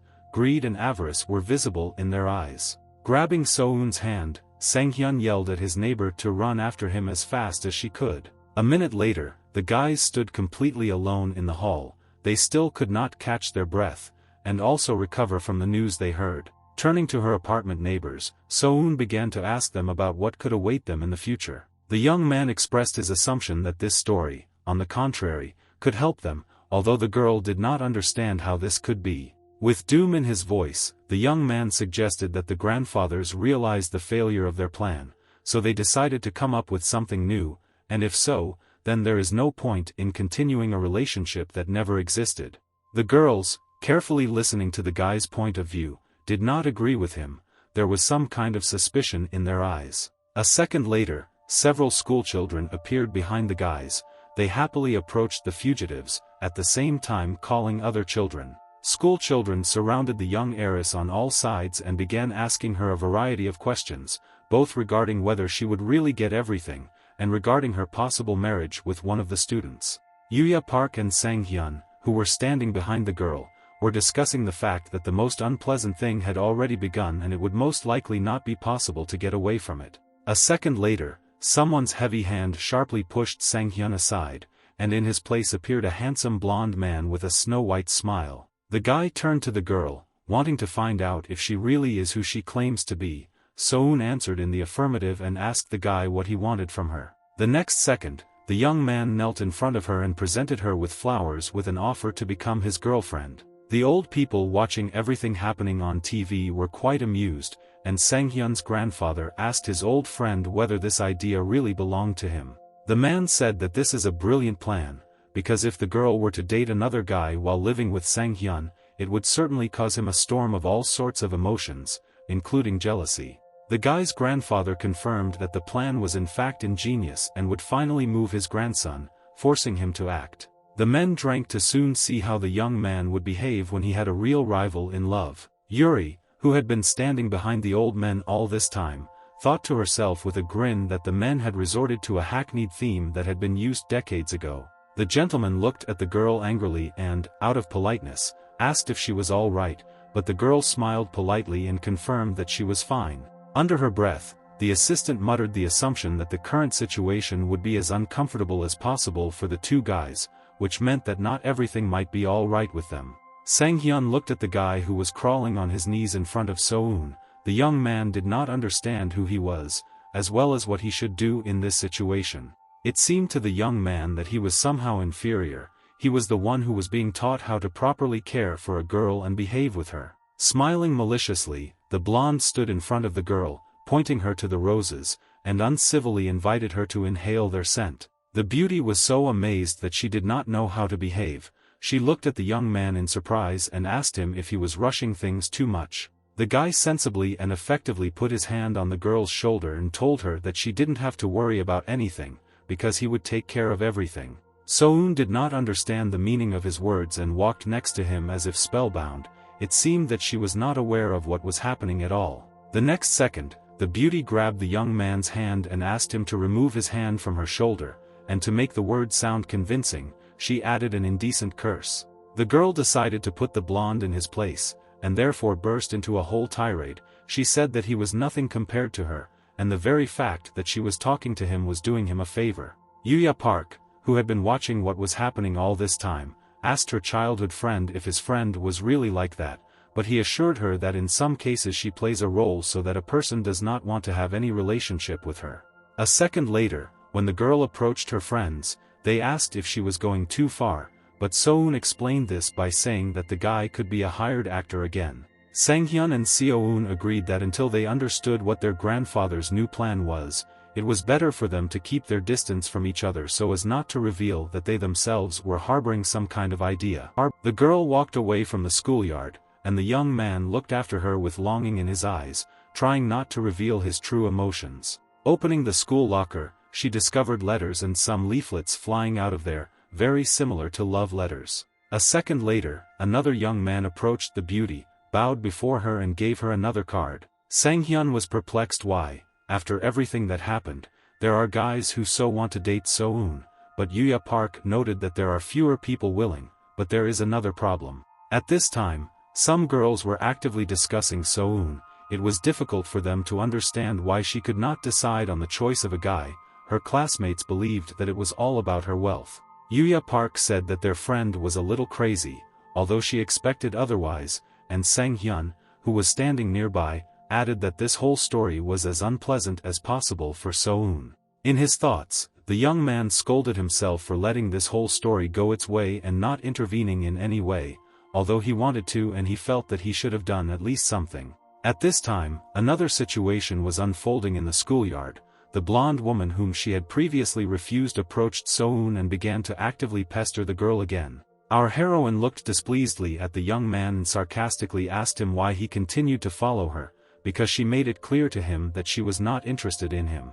With contempt in his voice, the guy said that he doesn't care and it doesn't matter how many times the girl refuses, he will achieve his goal, because this is a chance to get into a rich family. The beauty asked the young man whether he really was not the actor hired by her grandfather, and then again said that a man like him did not deserve her time. Turning sharply, So-eun walked away, but the blonde was not satisfied with this behavior, so he shouted with anger in his voice and told her to stop. Roughly grabbing the girl's hand, the young man explained this by saying that their conversation was not over, but the very next second he felt someone's hand turning him over. Within a moment, the young man was lying on the ground, and standing above him was the same beauty whom he had just been rude to and tried to manipulate. The young lady approached him and said that she was not his girlfriend to be treated so rudely, and then added that he was just a weakling who did not deserve her. Such words hurt the blonde. He nervously began to make excuses, saying that he was not a weakling, she was just lucky, and she made such an excellent throw. The young man quickly jumped to his feet. Irritation and anger were visible on his face. He clenched his hand into a fist and was about to swing, wanting to prove to the lady that he was not weak. But this time too, his luck ran out, because a second later someone's hand grabbed his wrist tightly. It was Sang-hyun who advised the young man to cool his head a little, and then shamed him for the act that he was about to do. The enemy looked at the guy in surprise, as did So-eun. It seemed that they did not understand at all what was happening and how the young man decided to confront the prim blonde. On reflection, the latter clearly did not want to enter into a conflict and stir up this scandal, so he made a grimace in the form of a smile and hurried away, finally saying that he still had a lot of things to do. So-eun should have been grateful to her savior, but instead she began lecturing him about the fact that she is an independent person and can solve her problems herself. Sang-hyun looked at her in bewilderment, paused for a moment and asked if she was really doing this to keep her promise. Now the girl looked at the young man with a surprised look. She did not understand what he meant, but he said that the reason was that they had agreed together to look for a way to avoid the marriage that their grandfathers were so looking forward to. The young lady noted that, firstly, now it does not matter, and secondly, marriage is not a problem for him, because he can start dating some other girl. Sang-hyun somehow tried to justify himself, but then turned the conversation to the beauty and noted that if everything goes on like this, then ultimately she will be forced to marry someone she doesn't love. With sadness in his eyes and voice, the young man said that his promise would not be fulfilled if he alone solved his problem, and left it to be torn to pieces by his grandfathers. And then the young man did what no one expected from him. He asked the girl to give him the ring, and a reaction immediately followed, as the guys standing behind began to ask if the guy was really proposing. The young man remembered the day when he and So-eun, looking into each other's eyes, realized what a difficult situation they were both in. The guy remembered the beauty's joyful smile when they made their plan and decided that they would do everything together to upset their grandfather's crazy idea. That day they promised each other that they would do everything possible that depended on them in order to resist the restless old men. The young man stood in front of his friend with an outstretched hand, letting her know that his actions were not the path to their relationship. On the contrary, this was evidence that he remembered his promise. It seemed that So-eun did not understand this or had forgotten about what once happened. The girl asked the young man if he had gone crazy and why he needed her ring in general. The guy explained that if the beauty gives the ring to him, then the guys will stop chasing her, and therefore she will get rid of many problems. The young lady still continued to contradict him, shouting that if she did what he asked her to do, then they would become a real couple, and she did not want Sang-hyun to make such a sacrifice for her. With a smile on his face and clearly satisfied, the young man found the answer to this question. He noted that it did not matter, because they had already agreed on everything when they decided to follow their plan.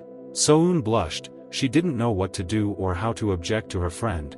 It seemed that the girl was in a difficult situation from which she could not see a way out. The guys who witnessed this conversation were already beginning to actively whisper among themselves, as if asking whether they really now had a new couple in love at school. Still blushing and stuttering, So-eun told the guy that she couldn't give away the ring, because then the grandfathers would have a real reason to think that they had actually become a couple, although this was not the case. Taking her head to the side, the beauty seemed to come to her senses, because she began to make excuses and say in advance that this would not be real. She repeated this again and again until she was interrupted by a young man who hastened to remind her of their promise. This had the desired effect, because the girl once again noted that this would be a fulfillment of the promise, but they both opposed the engagement and will continue to oppose it in the future. Sang-hyun still smiled and continued to extend his hand to the beauty, confirming all her words and agreeing with them. However, So-eun still hesitated. She froze in an unnatural position, as if thinking for the last time about what to do in the future, so as not to find herself in an awkward position. She started talking again, or rather making excuses, repeating that they have the same goal, and that is why she can do what the guy asks her to do. Raising her hand, the girl extended it to the guy with the words that she relied on him, and in her eyes there was a smile and some kind of incomprehensible joy. Sang-hyun followed her example and also extended his hand towards the beauty, confirming that they were together again. The young people shook hands, and those gathered around looked in surprise at what was happening, not believing their eyes. The guys from the crowd began to note that, firstly, the appearance of a new couple in itself was a good sign, and secondly, it was wonderful that they had come to such a decision. Although there were several guys who did not agree with the general opinion, they did not understand who this nondescript boy was and why such a beauty paid attention to him. Grandpa So-eun, who was watching everything that was happening, looked off into the distance, but at the same time smiled, clearly satisfied with what had just happened. The guy's grandfather was also happy, as evidenced by his exclamation and assertion that the guys had finally become the couple he had dreamed of. Yuri was also standing behind her. She turned to So-eun's grandfather, wondering how he managed to calculate all the moves in such a way that Sang-hyun gave up. The elderly gentleman grinned happily and confirmed that everything was in fact so, but noted that there were some unpleasant surprises that he did not expect. Sang-hyun's grandfather wanted to clarify what problems were being discussed, but his friend with a menacing look began to insult his friend and told him to keep quiet. And in order to somehow defuse the situation, Yuri, who had been standing nearby all this time, noted that the problems did not matter. The most important thing was that they got the result they wanted. While Sang-hyun and So-eun stood in front of a crowd of schoolchildren rejoicing at the formation of a new couple, Yuya Park, with bitterness in her eyes, watching everything that was happening, thought that not all problems had been resolved. Our heroes were sincerely glad that they managed to slightly reduce the degree of tension that had been in the air in recent days and return to their former school life. During school lunch, classmates noticed that they were sitting separately from each other and began to look at each other, not understanding what had happened. The schoolchildren discussed that So-eun actually gave Sang-hyun the ring. Although the guys cannot say that they are a couple, they both behave too strangely. The guys rejoiced at this turn of events, noting to themselves that if there is nothing between the girl and the young man, then they still have a chance to win her heart and get rich quickly. Sang-hyun reacted instantly. He jumped from his chair and in one fell swoop grabbed So-eun's arm, pulled her towards him, and then with a smile on his face, he told the guys that he and the girl are the best couple on earth, a couple that is so loves each other very much. Playing along, the beauty noted that no one could really come between them, and to make her words sound more convincing, she called the guy cute. Hearing the last phrase, the guys opened their eyes and mouths wide. They again could not understand what was happening. Sang-hyun was already starting to make excuses and wanted to say that they couldn't be called cute, but the girl pushed him in the ribs in time, forcing him to play by her own rules. The guy thought that they would have to play the role of lovers, most likely, until graduation, not understanding whether he liked it or not. Returning home in the evening, the guys discussed the situation that had happened during the day, and both noted for themselves that it was as difficult and unusual as possible. In one of the conversations, Sang-hyun wanted to find out what the girl meant when she called him cute, but in response he received a reproach. At the same time the girl only said that, firstly, the situation required it, and secondly, this and she herself doesn't like it. The guy thought out loud and said that he understood that they both had to pretend, but he could not even think what turn this matter would take. So-eun turned to Yuya Park, who was standing nearby, and asked her what they would all do together next, because the girl said that she had some ideas. Yuya Park noted that she actually had a plan, but the story that happened recently made things even more confusing. Soon did not let up and asked her neighbor to come up with at least something, because they had agreed in advance that they would allow her to live in the house in exchange for solving the current problem. The conversations did not subside completely, but they were interrupted, because at the most crucial moment someone knocked on the door, and the guy went to open it, wondering who could be there. The young man couldn't believe his eyes, because the grandfathers were standing in front of him, and behind him was Yuri, who was holding several boxes in her hands. The young man didn't even have time to blink an eye when all three, without saying a word, headed into the house. Stuttering, not knowing what to say, Soon asked what the grandfathers were doing in the house, addressing her specifically, and he replied that he and his friend were going to congratulate the guys who would soon become a family. Sanghyun's grandfather patted his grandson on the shoulder, saying that he really liked the confession he made in front of all the assembled schoolchildren. The next second, the gray-haired men began talking about the fact that, most likely, the guys needed to look for a new home that would become their marriage nest. And then Sanghyun's grandfather turned his gaze to Yuya Park, who was standing nearby, and began to address her, but at the same time he was looking somewhere to the side. The elderly man told the girl that she should leave this apartment, since it actually belonged to the newlyweds, and she would be redundant, and besides, it would look as strange as possible. Yuya Park noted in a firm and confident voice that she could not do this, which greatly surprised the old man, who was looking at her with displeasure. An old friend of the young man immediately grabbed him by the elbow and shouted that she was Sanghyun's real girlfriend. The guys stood huddled close to each other, and the old men who were opposite looked in bewilderment at everything that was happening, not realizing what had just been said. Sanghyun tried to object to his neighbor, because he himself didn't know what was happening, but she didn't let him finish. The girl continued her story and said that she and the young man began dating long before the moment when he met Soon. Looking at the elderly people, it seemed that they were about to have a heart attack, because they turned pale, and there was such anger in their eyes that it was impossible to describe in words. Yuya Park did not let up and continued to scream, turning to her grandfathers, that their words that they intended to say were not important for her and the guy, because they would not part anyway. Sanghyun's grandfather came to his senses when a friend turned to him and asked him to explain how this happened, but the elderly man persistently convinced his friend that the boy had never met anyone. In his defense, the grandfather turned to Yuya Park and noted that he and the guy had actually known each other since childhood, but the conversation about relationships had never come up before. The girl hugged the boy even tighter and said that the reason was not her, but her grandfather, who never paid attention to them and did not notice anything at all, and yet their relationship began a year ago. Soon, who was watching all this, did not understand what had just happened. It seemed that she had as many questions as the older people. The grandfather also cried out, noting that his grandson and his friend's granddaughter were betrothed at birth, so he would not give his permission for some other girl to date the guy. Yuya Park could no longer be stopped. She firmly stood her ground, saying that the guy's grandfather's promise had no force, because she was the one who was in love with Sanghyun and would continue to meet with him. And so that the old people would not have even a shadow of doubt, she announced in front of everyone that tomorrow she and the young man were going on a date, after which no one would have any doubt that they were actually a couple. It got dark outside when the elderly people and their assistant left the house of our heroes, who were trying to comprehend everything that had happened. The guys all stood together in one room and discussed their common history. The young man noted that they had difficulty, but managed to get out. Yuya Park said that their news came as a shock to the grandfathers, but the good news is that they did not make a scene and left quickly enough. Soon, with undisguised irritation in her voice, asked her neighbor why she came up with such a ridiculous story and what kind of date they were talking about. The girl was not at a loss and, in her defense, began to say that it was not her fault for what happened, because she tried exclusively for them, and the guys themselves asked her to find a way out of the situation.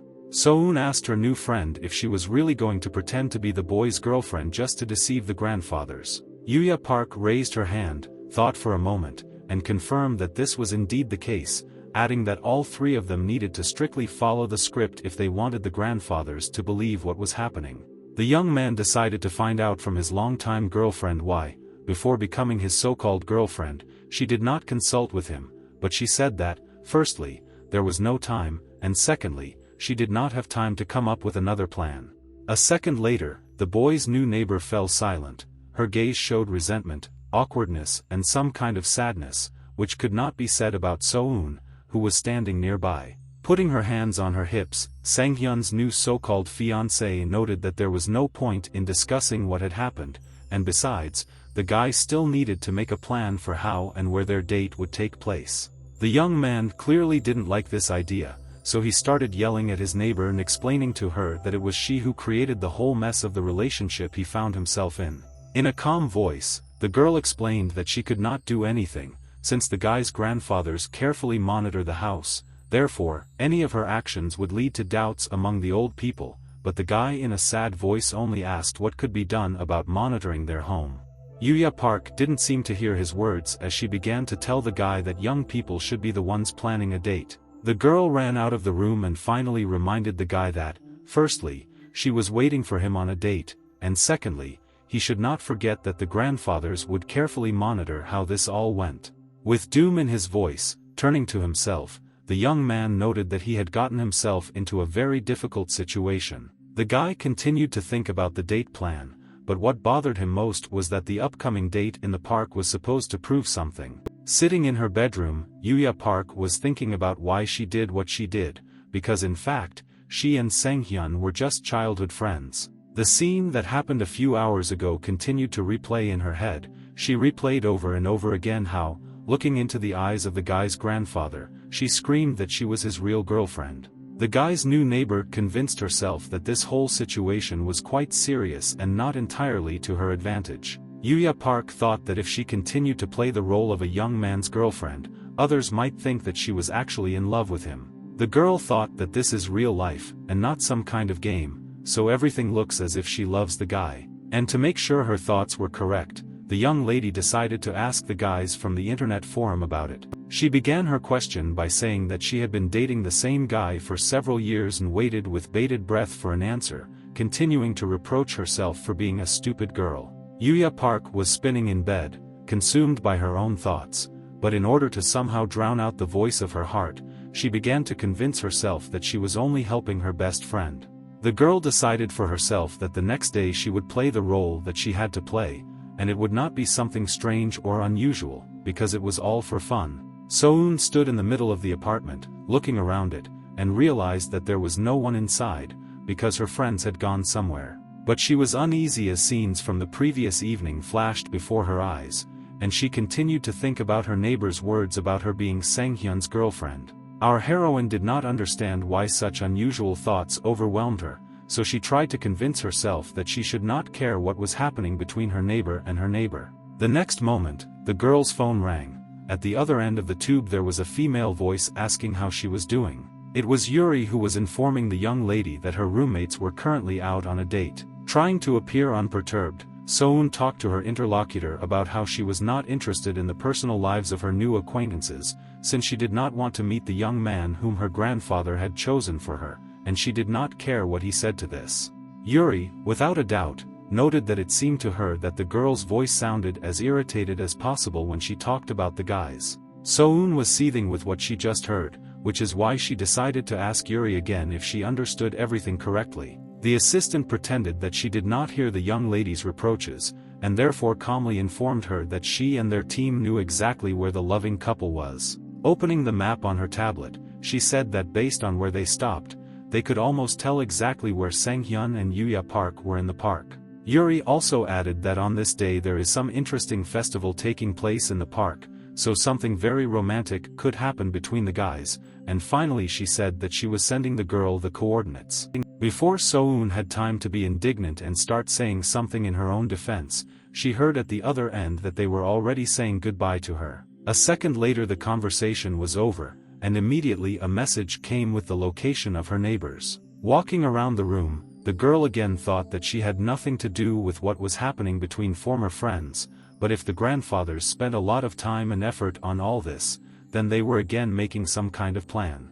So-eun began to get ready, deciding that the elderly could use the current situation to their advantage, and she doesn't want them to arrange anything else, which is why the beauty goes to the park, and this is the only reason. Sang-hyun and Yuya Park entered the park. Both of them looked as embarrassed and confused as possible. From their appearance it was difficult to say that there was any kind of close relationship between them.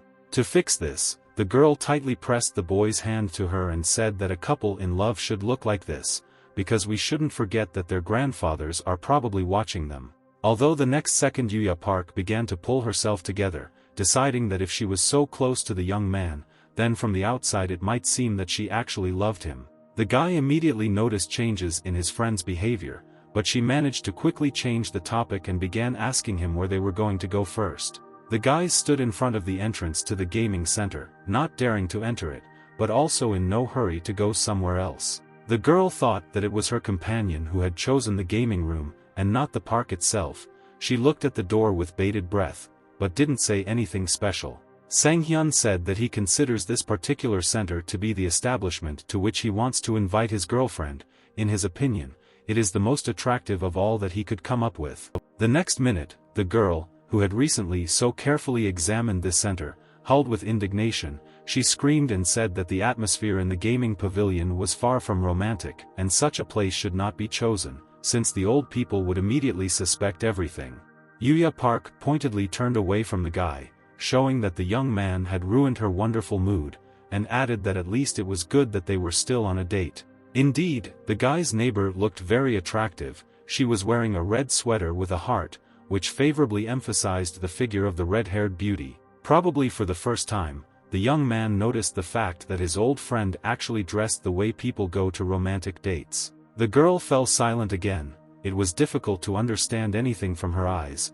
On the one hand, they spoke of surprise, but on the other hand, some kind of sadness was visible in them. To defuse the situation a little, the young man asked his friend if she slept well, since she looked somewhat tired and sleep-deprived. It was probably in vain that he said this, because the girl flared up again, starting to yell that everything was fine with her, after which she invited him to go inside after all. Unexpectedly, Sang-hyun began to thank Yuya Park for what happened earlier, but instead of some positive reaction, misunderstanding froze on her friend's face. The guy said that he knows how difficult it is for a girl to get up in the morning on weekends, because she loves to sleep so much, so, most likely, she is not in such a good mood and only wants to thank her for this. Putting her hand to the door, the young man's longtime acquaintance stated that, in fact, everything was fine and there was no need to thank her for anything, and then asked the guy to come inside. The door closed behind the girl, and the young man still stood in front of her, thinking that he probably said something wrong, although he himself did not understand why. He started going through all the options and decided that the reason was that his girlfriend was dressed so beautifully, and he didn't even compliment her. At some point, he was struck by the thought that, if this was actually the case, then his childhood friend took him more seriously and perceived him as more than just a friend. Entering the hall and seeing that the girl was already playing the slot machine, he decided that his thoughts had no basis and he had invented everything for himself.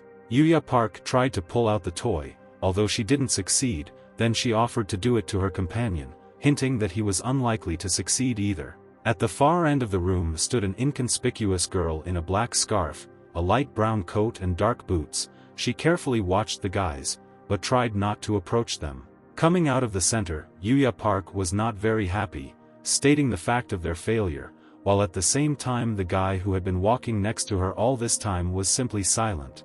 He looked somewhere into the distance, and then spoke, saying that everything was obvious, because the bear they planned to get was too heavy. Suddenly Sang-hyun grabbed his companion, turned her around and led her somewhere to the side. The girl was perplexed what was happening, but followed him.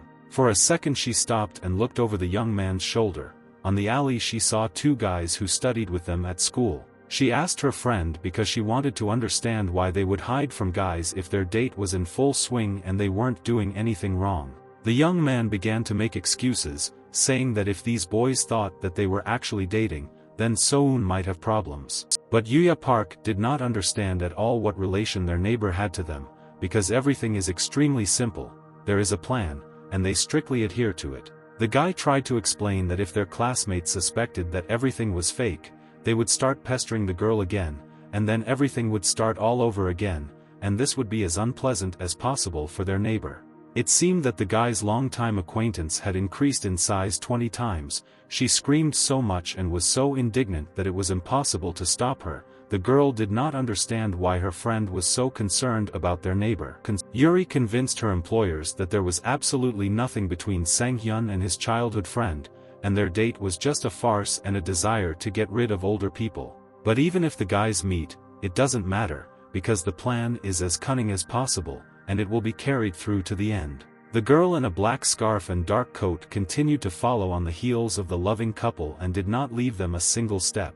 Yuri convinced the older people that So-eun was keeping up with her neighbors, which meant that she was haunted by their dates and relationships. She said her plan was to have 3 young people in the same place at the same time. Yuri was convinced that the young lady would actually see what kind of relationship there was between the guys, or rather, how falsely they played their role. The elderly people still did not understand their assistant, so they listened to her carefully, or rather, they were going to learn in detail about her plan.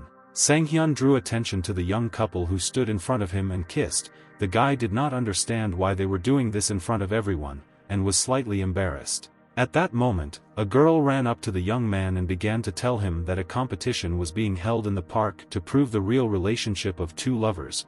All you need to do is get up on stage, kiss and win a large number of prizes. The guy, stammering, asked again about what was meant by a kiss, and then, after thinking a little, said that this time he and his girlfriend would miss this wonderful festival. A second later, Yuya Park intervened in the conversation.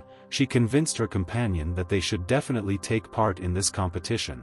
The young man looked at her in surprise and could not understand why they needed this, since everything was going quite well anyway. The neighbor hastened to explain to him that this was necessary not for him, but for the grandfathers, so that they would realize once and for all that they were an ideal couple. Sang-hyun wanted to say something else, but at that moment one of the hosts of the competition grabbed his hand and pulled him somewhere. The young man asked his friend if she was really ready to take this step, but the girl replied that they definitely needed to do this, because they were dating, and there was nothing wrong with such an act. The next moment, the guys were already standing on stage, and the presenter told the audience that a new couple had just arrived and asked everyone present to greet them with thunderous applause. The interviewer asked the guys if they were really representatives of high school and middle school, and then added that this looked like a scandal, but Yuya Park quickly figured it out and noted that they were the same age. Within a minute, the girl asked the guys to show the public their love and desire to be together through the most beautiful kiss they are capable of. The presenter added that the assembled spectators would not be satisfied with a modest kiss on the cheek. They really needed to show all their feelings and their emotions. It turned out that this turn of events took the old friends by surprise. They stood still and could not take a single step towards the stage. The presenter asked all the spectators to clap for the young beautiful couple, and they stood nearby, but did not dare to approach each other. Sang-hyun turned to his friend in a whisper and asked if they would really do what the crowd expected of them. Stuttering a little, the girl said that they would have to. She argued that in their time a kiss is not something serious or global, and besides, they play their role and must play it to the end. Finally, the guys turned to each other. Although they were still at a short distance, the girl put her hand to her chest. The young man also began to raise his left hand. As usual, Seo-eun and Sang-hyun's grandfathers were watching everything that was happening. They asked their assistant to explain what was happening, because the main goal of the date was to prove that the couple is not one. The girl explained that the guys weren't actually dating, so it would be extremely difficult to kiss in front of everyone, because they were just high school students. Sang-hyun's grandfather, as if voicing his fears out loud, suggested what would happen if the guys didn't actually kiss, and Yuri said that they would be immediately expelled. So-eun's grandfather noted that if this is what the plan really is, the boy won't be able to get out of it. All 3 of them on the screen saw the arrival of the lady in disguise. They held their breath in anticipation of the epic failure of the couple that was about to happen. Seo-eun thought to herself whether Sang-hyun would actually decide to kiss his childhood friend, realizing that everything was intended as some kind of game. And then again the girl came to her senses and began to scold herself for reacting so seriously to what was about to happen. There were guys next to the young lady who were shouting something, hugging and pushing at the same time, and she felt extremely uncomfortable. So-eun tried to get out of the crowd, which was pressing more and more every minute, wanting to take a closer look at what was going to happen on stage. Our heroine narrowed her eyes slightly, continuing to walk forward, noting to herself that a lot of people really had gathered for the competition. The next second, without expecting it, she found herself right in front of the stage. The girl was uncovered, since she was no longer wearing a scarf and glasses. Sang-hyun looked at So-eun as if standing in front of him was not a girl, but a ghost. He did not understand what she was doing in the park. Everyone standing on stage had too many questions, but, unfortunately, there were no answers, and the presenter was ready to say that the brave couple decided to abandon the competition, but he did not have time to do so.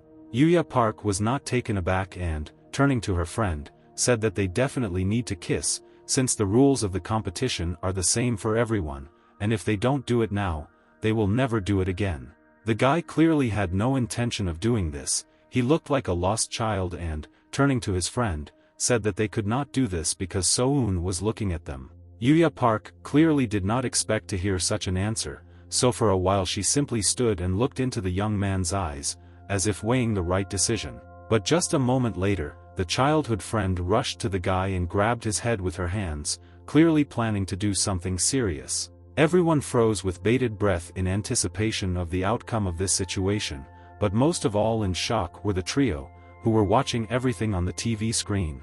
The girl pressed her partner's lips so hard that he opened his eyes either from surprise, or from embarrassment, or from surprise. So-eun had approximately the same look, who couldn't believe her eyes, but still continued to watch what was happening on stage. The young man addressed his girlfriend quite rudely. His face was red with shame and distorted with anger. Yuya Park began to make excuses and say in her defense that she did not do it on purpose, but only to prevent her grandfather's insidious plans.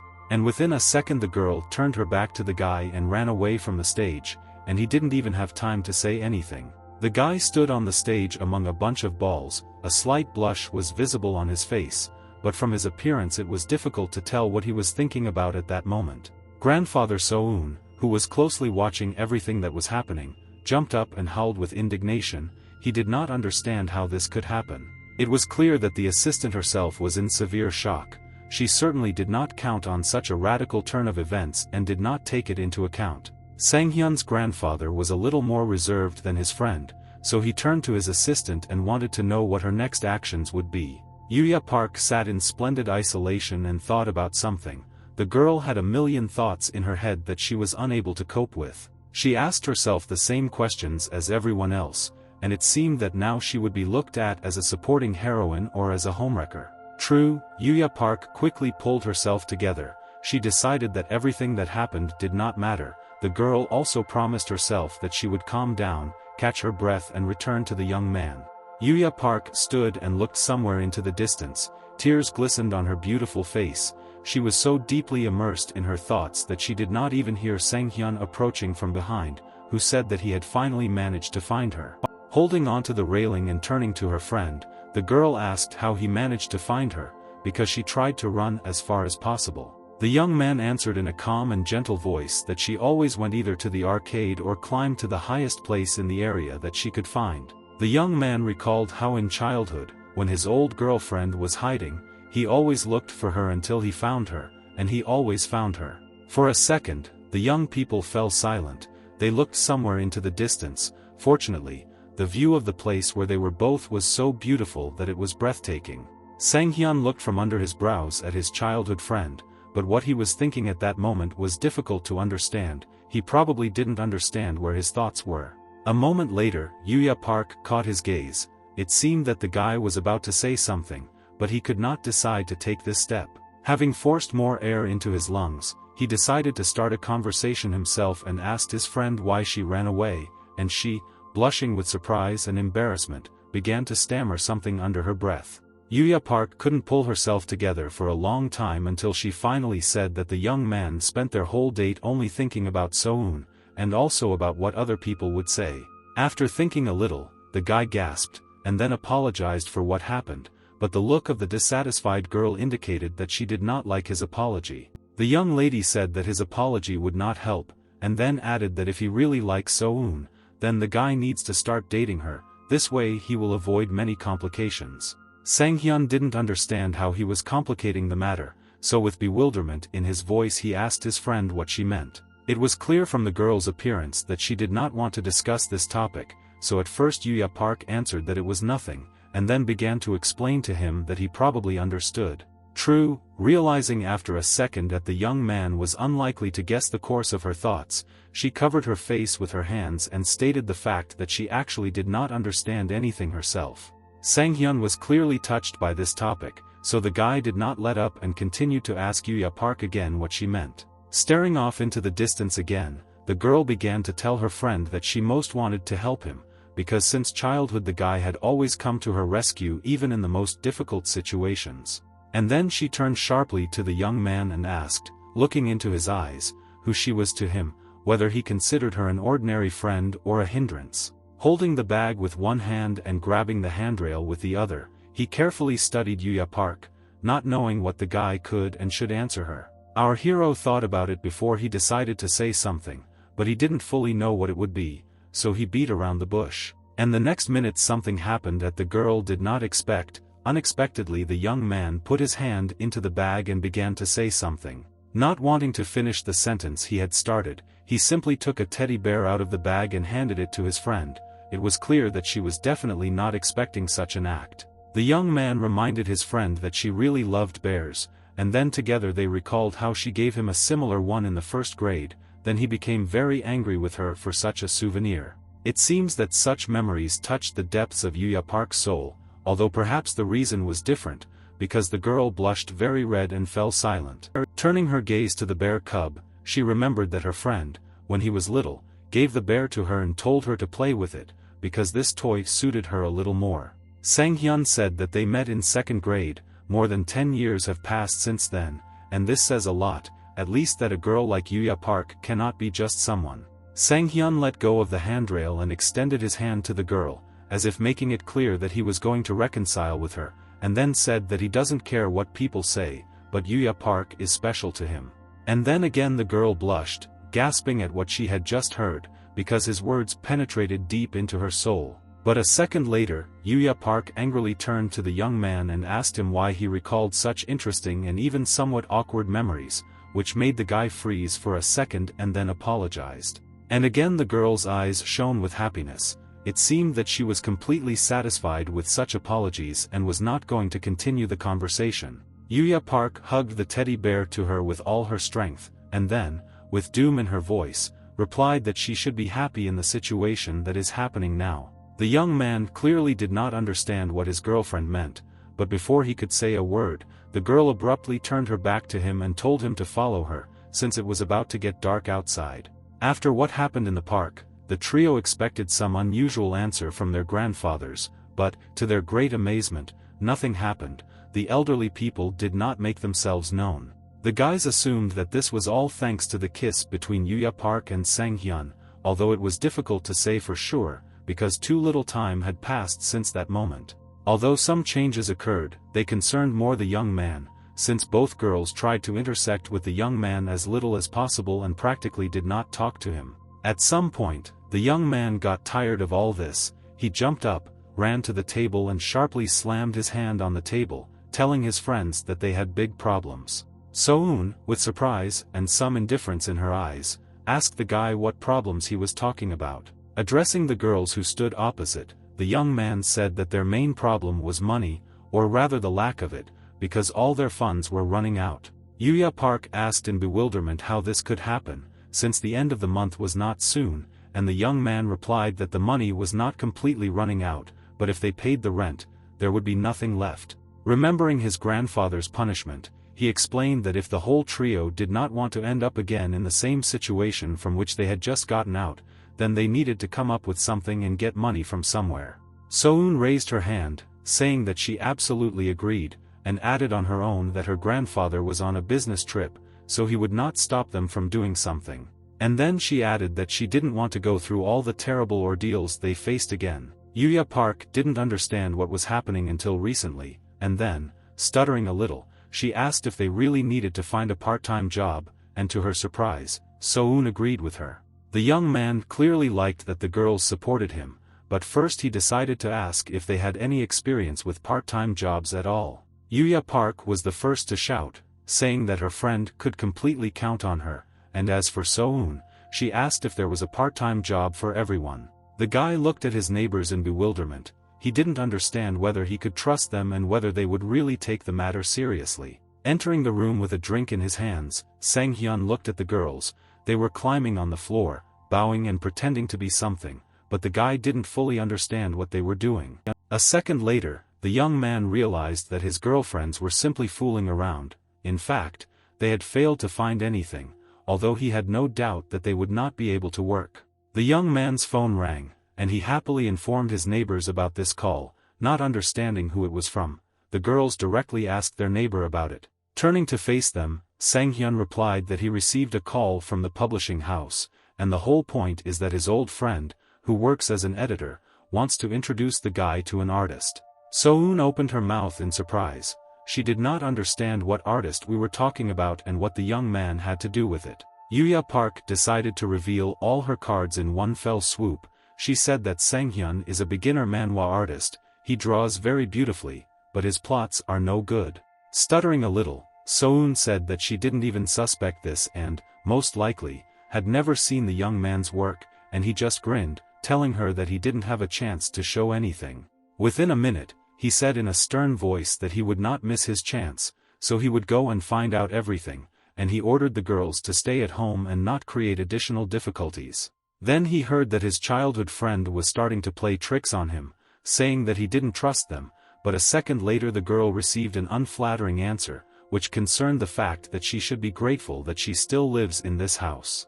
Sang-hyun walked up to the large blue door, next to which there was a bell, and pressed it, waiting for it to be opened for him. A second later, a pleasant young man appeared at the door, who greeted his friend with a smile on his face, and a second later the guys greeted each other. As they walked along the corridor, Sang-hyun continued to thank his friend for the fact that, despite such a strange request, he responded to it. However, when the young people were already sitting at the table, the editor said that they actually needed an assistant artist, since one was very difficult to cope with a large volume, and the second artist had recently come down with the flu. The guy continued and noted that there are specific deadlines that must be adhered to, but with such nuances this will not be possible. But before the editor had time to finish, the door opposite him opened and a young girl flew into the room, saying that she was in a hurry and did not want to be late. There was complete silence in the room, and the reason was that the artist was Yuri, who had recently been weaving insidious plans for the guys. The next second, both Sang-hyun and the manhwaka in one voice, turning to each other, shouted what each of them was doing in this room. The guy asked if she really was the manhwaka with whom he would collaborate, and looking carefully into the guy's eyes, the girl said that he would be her assistant. But after a moment of politeness, the end came. The guys looked at the editor and asked him to change everything, and as quickly as possible. The young man stood up, folded his hands on his chest, closed his eyes and answered in a calm voice that he could hardly do anything. Without waiting for the young man to say anything, Yuri came closer to the editor and asked why he didn't want to change anything. The man continued and added that, firstly, there are no more suitable candidates, and secondly, it is quite difficult to find a good artist who has a great sense of style. Finally, Sang-hyun himself spoke. He looked doomedly at his friend, as if trying to press his pity and do at least something. But he only added that there is one author who is looking for an assistant, and a person who wants to be this assistant, so the publishing house can only offer this option. If looks could kill, then Sang-hyun and Yuri would have already been seen fighting, because in their eyes there was so much anger and hatred that they did not know how and where to throw out. Bent over the table, Yuri sadly stated the fact that she would have to come to terms with what had happened. Sang-hyun, in turn, said that he wanted to end this whole story as soon as possible.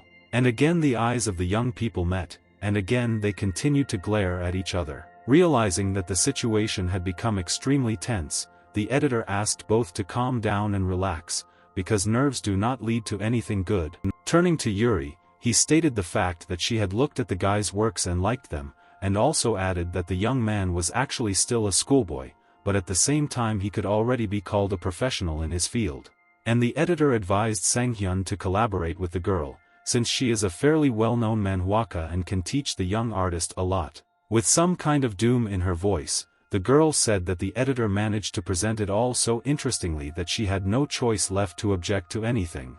Yuri turned to Sang-hyun and asked him why the young man was looking for a part-time job. The guy apologized discourteously and said that he was sorry, but he could not reveal his reasons for deciding to look for a job.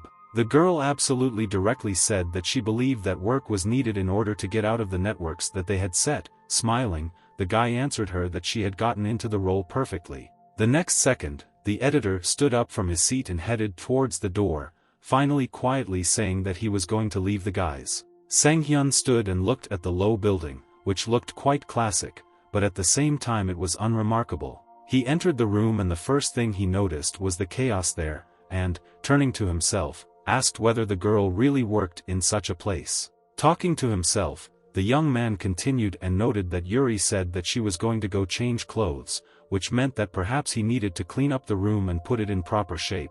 A couple of seconds later, a manhwaka appeared in the room. She asked how long the young man had to wait for her, and he wanted to say something, but immediately hesitated.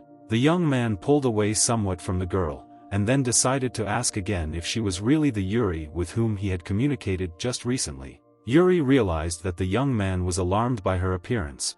Not a trace remained of her former stylishness and businesslike appearance, so she only stated the fact that he had probably never seen what real manhwak looks like before. And she immediately added that they had little time, so it was best to start, and immediately showed the young man where he could stay. It seemed that not a trace of his inspiration remained, because he frowned a little and agreed with what the girl was saying. Looking at Yuri's back, Sang-hyun didn't understand whether manhwaks were really supposed to look like this or whether it only applied to this particular girl. The guy decided to defuse the situation a little, so he asked if Yuri really no longer works for Seo-eun's grandfather, and why she decided to leave now. Yuri remembered that Seo-eun's grandfather said that he was disappointed in her, and then added that he was leaving on a business trip and told her to wait for him, but the girl thought to herself that it all happened because of the young man. Manhwaka continued to think and did not understand where she could have miscalculated, because the plan was so good. She was thinking about why everything that she managed to check more than once, which works great in her books, but for some reason did not work in real life with a young man. Turning around, Yuri looked at the guy, and a stunning thought suddenly came into her head. She thought that perhaps the young man was interested in boys, or, even worse, he was a eunuch. And she also thought that as long as he was next to her, she had a great chance to find out. Sang-hyun stood in front of the office door and thought that everything went quite well on the first day, which means that it won't be a problem for him to get money for daily expenses. A moment later, the door opened and the young man began to enter, while continuing to think that now life would probably get better. However, all this instantly disappeared from his mind, because in front of him he saw a real beauty in a black tight dress with long hair and the most beautiful smile he had ever seen. The guy didn't believe his eyes. He didn't fully understand that in front of him was the same Yuri he had seen yesterday, so just in case, he decided to clarify this and asked if she was really Miss Yuri. The girl smiled at the young man, who stood like a statue, and told him not to stand, but to go into the room. Holding the cup in one hand and blushing, the young man still did not understand how in just one day a girl could transform so much from a maid into a typical manhwaka, and from a manhwaka into such a beauty. Yuri sat opposite Sang-hyun, smiling broadly at him and thinking that her new plan was working great and had achieved the effect she had hoped for. Moving closer to the young man and exposing her gorgeous cleavage to his gaze, Yuri thought that initially she wanted to find out whether the young man liked guys or whether he had any problems with masculinity. But this was initially a failed option, since the girl had very little information, and therefore she decided to change tactics a little to find out what he liked. The girl decided that she would regain her reputation by writing the best romance novel she could. Yuri noted that the guy's reaction was more eloquent than any words, showing her that, firstly, she was still attractive, and secondly, he was still interested in girls. A second later, Yuri jumped up from her seat and grabbed her head with her hand, and the young man sitting next to him did not understand what was happening and therefore asked if his manhwaka was sick. The guy said without hesitation that she didn't look very good, and then suggested that it was most likely due to stress, because they had a deadline ahead of them. However, Yuri immediately jumped up, raised her head and began shouting at Sang-hyun, accusing him of not knowing what he was thinking while in this position. The young man did not quite understand what his new employer was talking about, so he decided to ask again what she meant when she spoke about this situation. It seemed that Yuri had already changed her mind, so she hurried to quickly change the subject and invited the young man to begin work. Walking away somewhere, the girl thought that everything she had just done was a waste of time. Already sitting at her desk, Yuri again thought about the fact that, most likely, she approached him incorrectly, although, perhaps, on the contrary, she should have been more persistent and not deviated from her plan. Yuri stood up, walked up to the guy and asked him to stand up for a while. The young man looked up at her, not understanding why she needed this. Manhwa handed the young man a piece of paper and asked him to imitate the pose that was depicted, arguing that she needed to check some angle. The picture showed a girl and a young man who stood close to each other enough to kiss, and although the young man thought that everything was depicted as it should be, he decided not to contradict the girl. Moving away from the young man, Yuri asked to depict this pose and pointed to the picture, and Sang-hyun, who still did not understand anything, said that he would do everything. The girl thought to herself that even such a young man as her new assistant could not help but react to the pose that was depicted in the drawing. Yuri stood near the wall, her hands were lowered, and next to her, with his left hand on the wall, stood a young man who asked if he was doing everything right and if her scheme was working.